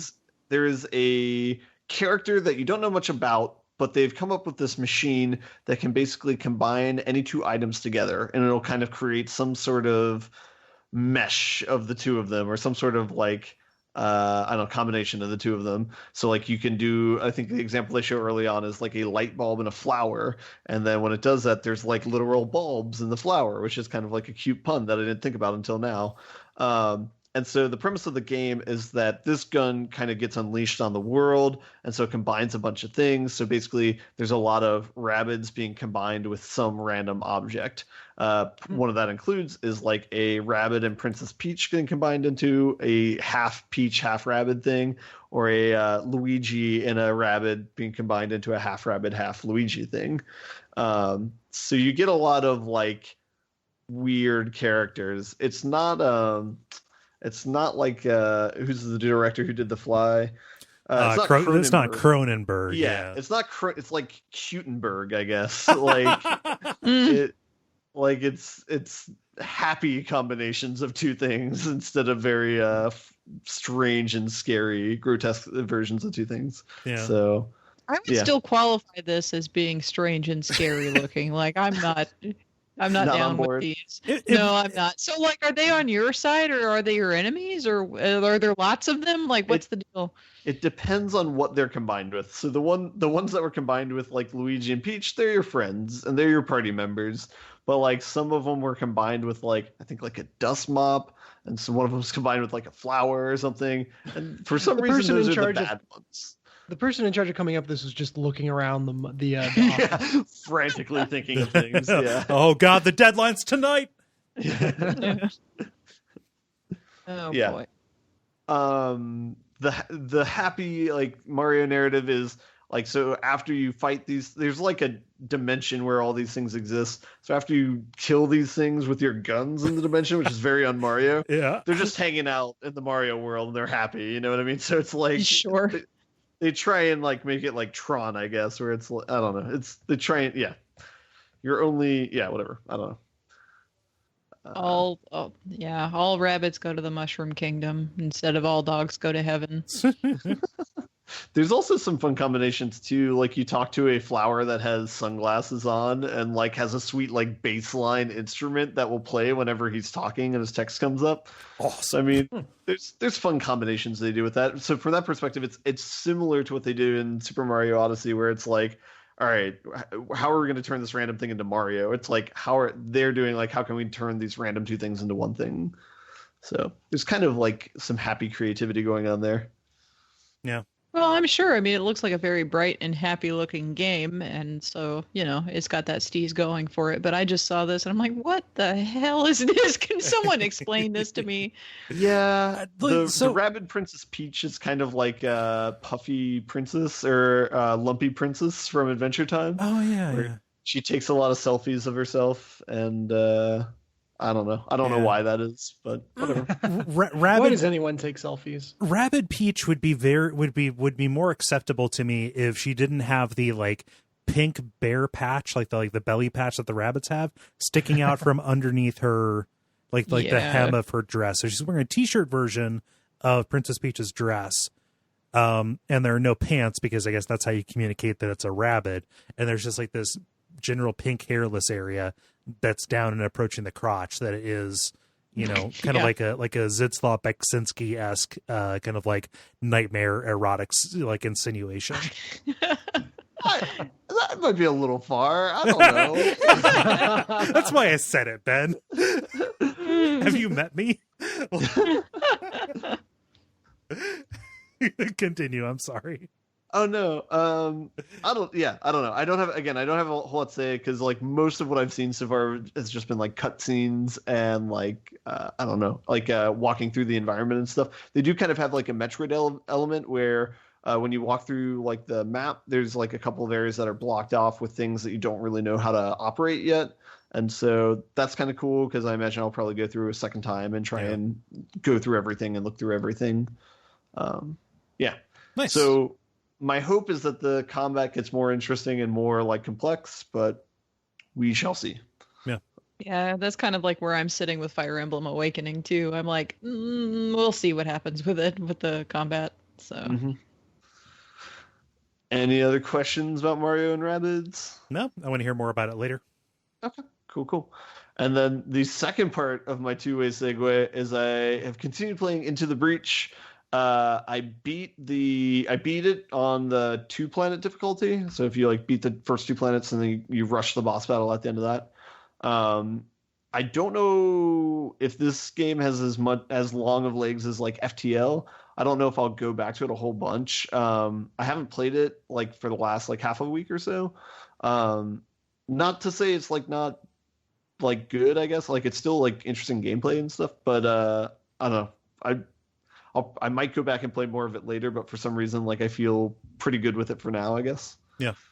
Have you done any of the custom or random squads? I tried one of the more advanced squads, which was like an ice squad, and so the moveset's like completely different. And so I played it for a couple of rounds, but then I kind of put a pause on it because this was before I had beaten the game. So I wanted to actually like commit to the one squad that I started with and actually like beat the game with them, and kind of like master their moveset. I might go back and try like another squad maybe, but I might do a different one than the ice squad. I think mostly because one of the ice squads, I think what they do is they fire an ice shot that freezes one target, but also freezes themselves. Which I didn't see the benefit until I thought about now is they can be targeted to be hit by someone, and that would be fine. Like if they fire at someone else, then they would turn to ice, and then they would just break the ice barrier, and then they'd be good to go. Yeah. If nobody hits them, then they're stuck there and they can't really do anything.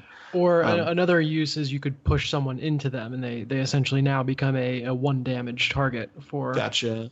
the enemy. That's been the not to butt in, but that's been the cycle of the game for me is unlock a new squad, do a run with it, and be like, this is worthless. This is complete shit. I can't work with this. Yeah. And then upon the second run, you're like, oh, I understand how this can be good. Okay.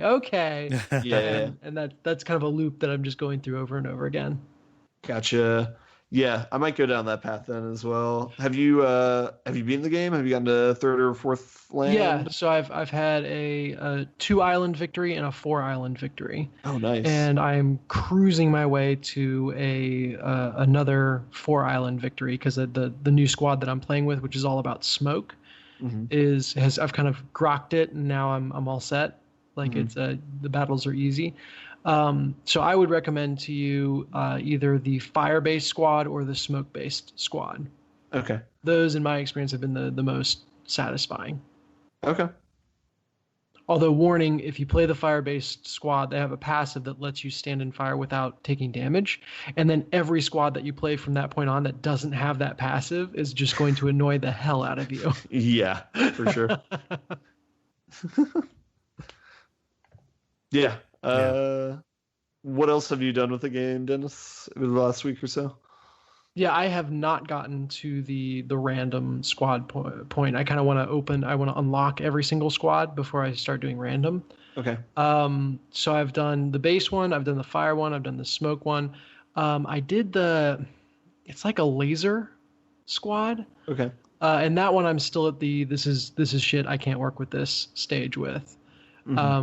But my experience with everything else that I've tried is that's always the first impression, and then as you actually figure out how to play differently around it, it gets much better. Yeah.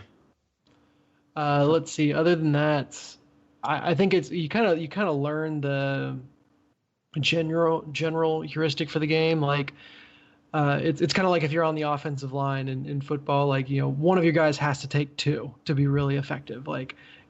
If you want to figure out a way that one of your guys can take care of 2 attackers, and that means you're doing something right. And inversely, if you ever find yourself dedicating 2 attacks to a single enemy in one turn, it probably means that you're missing something else. And for as finite and clearly communicated as the everything in this game is, like all the information in a turn, I routinely just forget about something. Like, I managed to clear off all the enemies, but oh wait, there was that bomb in the back lines, and now that's going to go off. Gosh. And I've already used all my moves, so crap, like, or you forget that, oh well, my plan to go to this spot is actually it's a smoked spot, and I can't attack from there. Yeah. And that ruins everything that I just spent 15 minutes thinking about. So it is, what they've done in terms of communicating a ton of information in a very concise and visual way is monumental, and it's still really easy to miss things. Yeah, there's a lot of like order of operation problems, or like I can move this guy, but the only way I move him would be if he bumps into where I move to move him. Yes. So he won't actually move. So frustrating. Yeah. Yeah. It is an interesting game that will. I think it was Griffin McElroy I saw on Twitter was talking about having Into the Breach dreams. And it is that exact kind of Tetris of a game. Yeah, a Tetris type game that they specifically invoke that on a recent episode of the Besties where they talk about it. Like they say, this is totally a Tetris effect game. It just your mind latches onto those patterns and just runs them and runs them and runs them.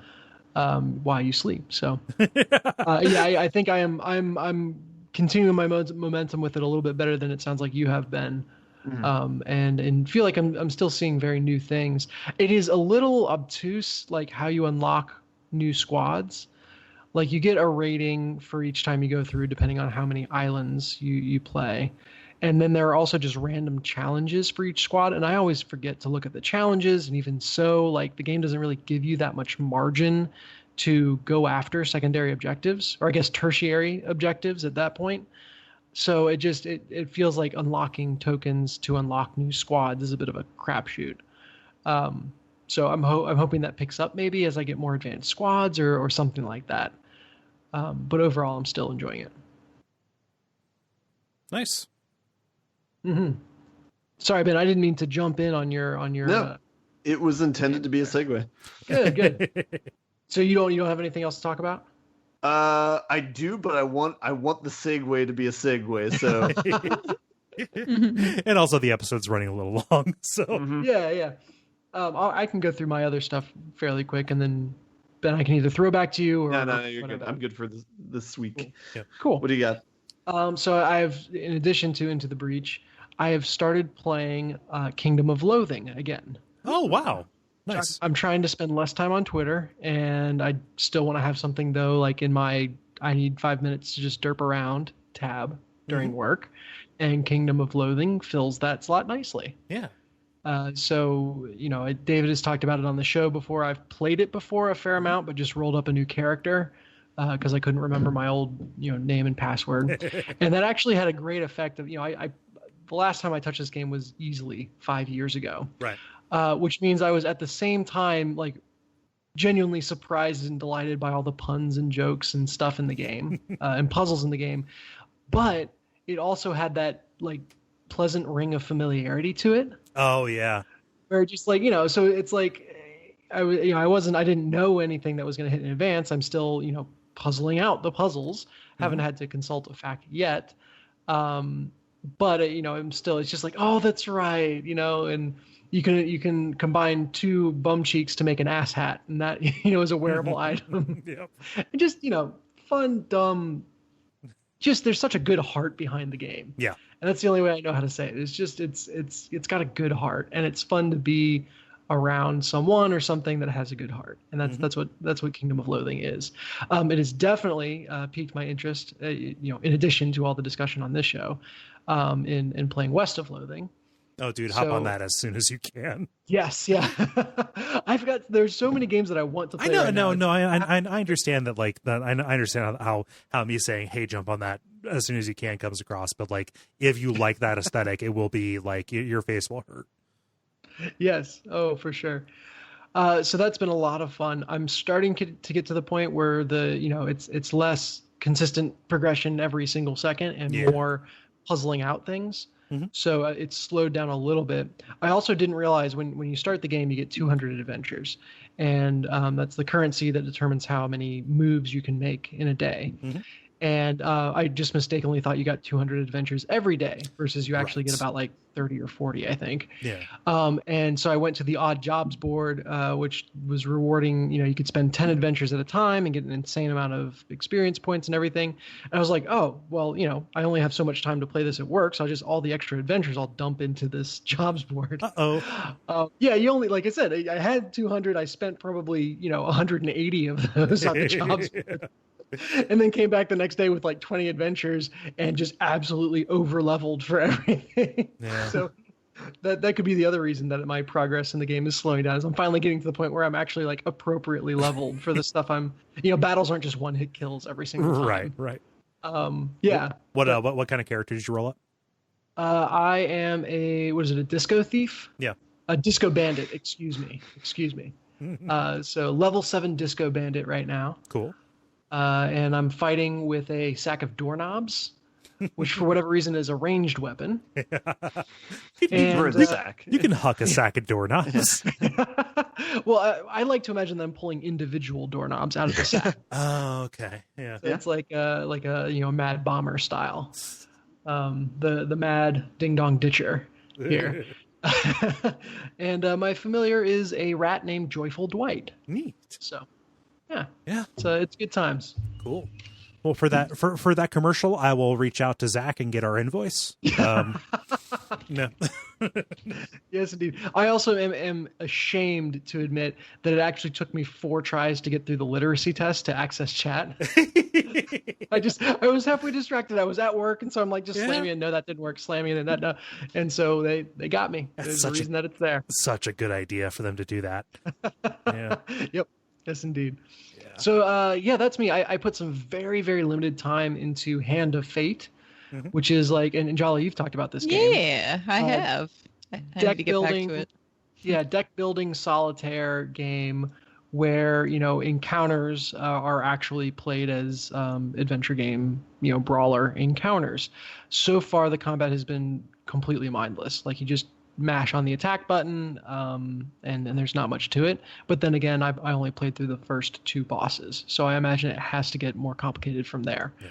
I love the kind of convention and setting. Like, you've sat down to gamble with your life and this mysterious kind of otherworldly fate person that's challenging you. So going back to that deal with the devil thing, right? The versus the devil here. Although I don't know if he's necessarily bad or good yet. I imagine there'll be more commentary on that to come. Yeah. And it's great flavor, but the VO just tends to run a little bit long for me. Yeah. So I imagine as I get familiar with all the different stingers and I start hearing stuff repeat, I'll be more comfortable just skipping through it. Yeah. But that's about it. Hand of Fate. Does that have a sequel? It has a sequel, yes. Yes, I am on the original. Yeah. I need to get back to that. I never finished it. I was playing it, and then I set it down because when I was playing it, it was still in early access, I want to say. So I need to get back to it. I always mix up Hand of Fate with Rollers of the Realm. Oh, sure. Also a very good RPG game. Yeah. They're just very similar. RPG game. Very similar X, but fantasy RPG kind of thing. Yes. Yeah. Cool. Is that all? That's all for me. Yeah. The good news is that I really haven't played much of anything after several weeks of bringing something new and fresh to the show. I thought, that's too much. I'm raising expectations. So I'm just gonna whiff it this time. I finished streaming Alan Wake, and that's good because it kind of wore out its welcome a little bit. Still into the kind of the campy story. And like the dodge mechanics are real good. The DLC is not really great shakes, honestly. But those are up on youtube.tv or youtube.com/Duckfeed.tv. If you want to see those, as well. But otherwise it's just been, get this, Picross, on the Switch, Picross S, I guess is the actual name of it, and Pokemon Picross, which is a Picross game, but it has a bunch of free-to-play bullshit on top. But I'm putting up with it because you are drawing pixel art Pokemon. So, yeah. So, that's it. Any questions about the scant information that I've given you? What are you streaming next? I don't know. So I did Yume and Nikki over the weekends. Dude, that was weird. Yeah. I couldn't get into it. I was, everybody else was like, this is such a good game. And I'm just like, what are you doing? I don't even know what's happening right now. Okay. It's like, I don't know. So yes, I like, even at the end, I'm not really able to, like, you know, a lot of people came in. So like, what's the goal of this game? And like, it doesn't really have a goal. You're just kind of walking around looking at the strange imagery, which is cool and fine. I guess I did play something and I forgot to talk about. It's also not fun. Streaming it, but you know, a game doesn't have to be fun. Like, it's trying to do something different. Like, they are, you know, this developer is using RPG Maker to like convey this otherworldly sense of, you know, just like the way their dreams work and stuff, which is which is a goal. But you know, streaming it probably wasn't the right decision to make, but I was happy to have finally experienced it. It's just hard for me to like recommend it, but it's free, so like maybe dip into it, but like be prepared for it to be aimless and off-putting. Yeah, invest time that you looks... won't mind not getting back. Well, it just looks to me kind of like the kind of thing where it's like, all right, I should do this myself, or I should just not, you know, like I wouldn't recommend watching a Let's Play or something of it. Just go play it a little bit, and if you don't like what you're doing, then stop. Yeah, end. Like that's it. It's free on Steam. There is a goal. I ended up like following a guide, which was good for the stream because I was able to like, you know which direction I was supposed to go in these large worlds that are mostly like looping and repeating, and you know, do not do a very good job of communicating what's there. You know, so go ahead. So there is a goal. Yes.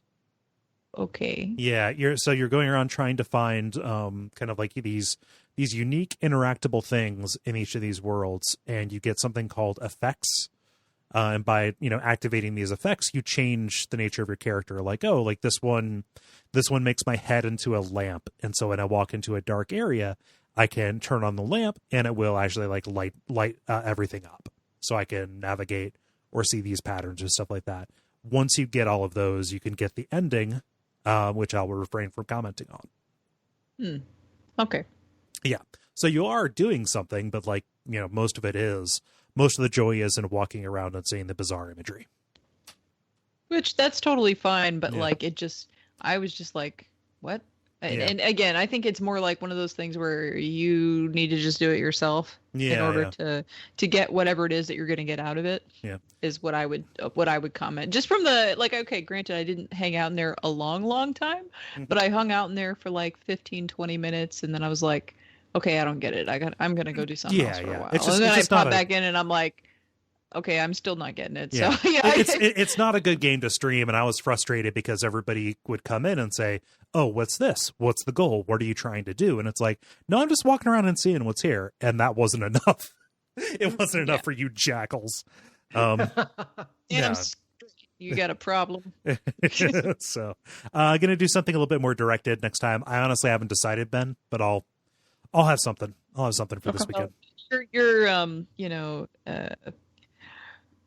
qualifiers for this one. It can't be as action intense. I remember hearing you say that when you were doing Alan Wake. You didn't want to do one as action intense next time, and then also maybe not one that's like as open and, you know, whatever as Yume Nikki. So yep. I've got a handful of likely candidates. A handful of likely candidates. So we'll figure it out. Cool. Well, do you all want to button it up? I want to button. Yes. Please. The credit. Thank you, everybody, for listening to this episode of The Level. I believe it's 234. We'll be back next week. If you want to help us out, you can go leave us a rating or review on iTunes, and also spread the word. Talk to your friends. We're about a month away from the Midwest Gaming Classic. Going to be at that event in Milwaukee. If you want to come out, I believe tickets are still available. gonna be at a booth for Watch Out for Fireballs. We're sharing a booth with the Retronauts, and then we're doing a live show about the Game Boy Donkey Kong game, Donkey Kong 94. Yeah, so we'd love to see you. Love to have you come out, and please introduce yourself. If you have a screen name that you mostly go by and I've interacted with you under, please say, hi, my name is Daryl, and also you might know me as, Smashulon 74.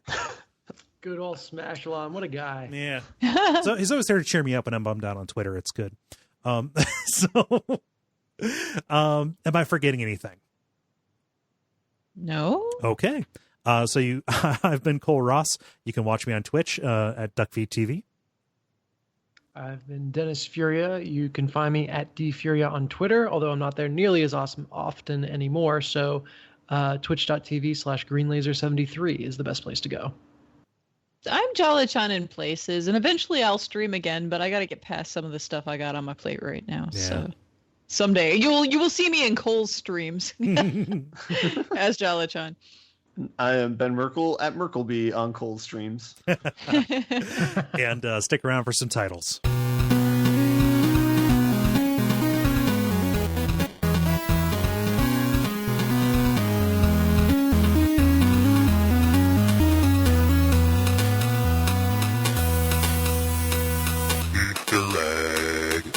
Well, I got you here, and because this is by my desk and I feel like driving Jolly crazy. Ooh. Yeah. There we go. Just the Nintendo zapper Like a sound. Stephen King about that, where like the waiter flips out because he hears a ringing sound over and over. Who has titles? I'm too worn out from all the drama from, the family and hospital and stuff to be reactive to that. Yeah. I only have 2 titles this week. Okay. Triple X Escape from Butcher Bay. Okay. And Have You Met Me? That is a line from Community. So okay. So I don't know if I want to advance that one. Well, at the same time, I don't watch anything ever, and I have said that with great frequency recently when people were talking about min-maxing and Fire. Oh yeah. Do you fucking know who I am? Google me. Yeah. Ben. Whatever. I got 2 as well. Smashalon 74. And you played it before? Fuck you. All right, I've got 2. No mushrooms, no deal. And then this one is by far my favorite. He attack, she protect. Protect spelled Proteck. Yes. Like the meme. Yeah. I have if they die in the game, they die in the game. And then I have Kutenberg. Ooh, that one's good too. We've got a lot of titles that can't be titles, and then like 2. Yes, and then 2. So I like it. So I know it's something that I said. It's gauche for me to put it forward. I like if they die in the game, they die in the game because it relates to the Fire Emblem. Yeah, I like it. Are we good? When was the last time we had a long title? Yeah. It's good. It's good to mix them up. We had like a couple. We had a couple of years of very short titles. Yeah. So, there you go. We're done with that phase of our podcast career. We can go nuts. Okay. Cool. Well, I'm gonna go. Like nut men, damn it. What? Man, you and your stupid nuts. What? You're talking. Ladies and gentlemen, we have a late title entry. Yeah, no. She's talking about my Breath of Fire streams. They're enemies that are like cute little dudes that have they're like little Lego men, but they have acorns for heads. They're adorable, but they're nut men, and so they're jokes about nuts. About his nuts, and I'm like, stop shoving your nuts in my face, Cole. What's this? Your nuts. I hate fighting those things. Their evade is so goddamn high. Yeah, you got dodgy nuts. Come on. So anyway, that's the thing that only people who are in the Breath of Fire stream know about. So go watch until those. now. Yeah. I think maybe I included some of that in the condensed versions. So if people get impatient, they can see those too. There Cool. you go. Cool. Anyway, yes, you're gonna go. I'm gonna go. I still have to edit and release today's early Abject Suffering. So miles to go before I sleep. All right. Good luck, man. Take care, Good hanging everybody. out with you Bye. guys. Have a good See you week. around.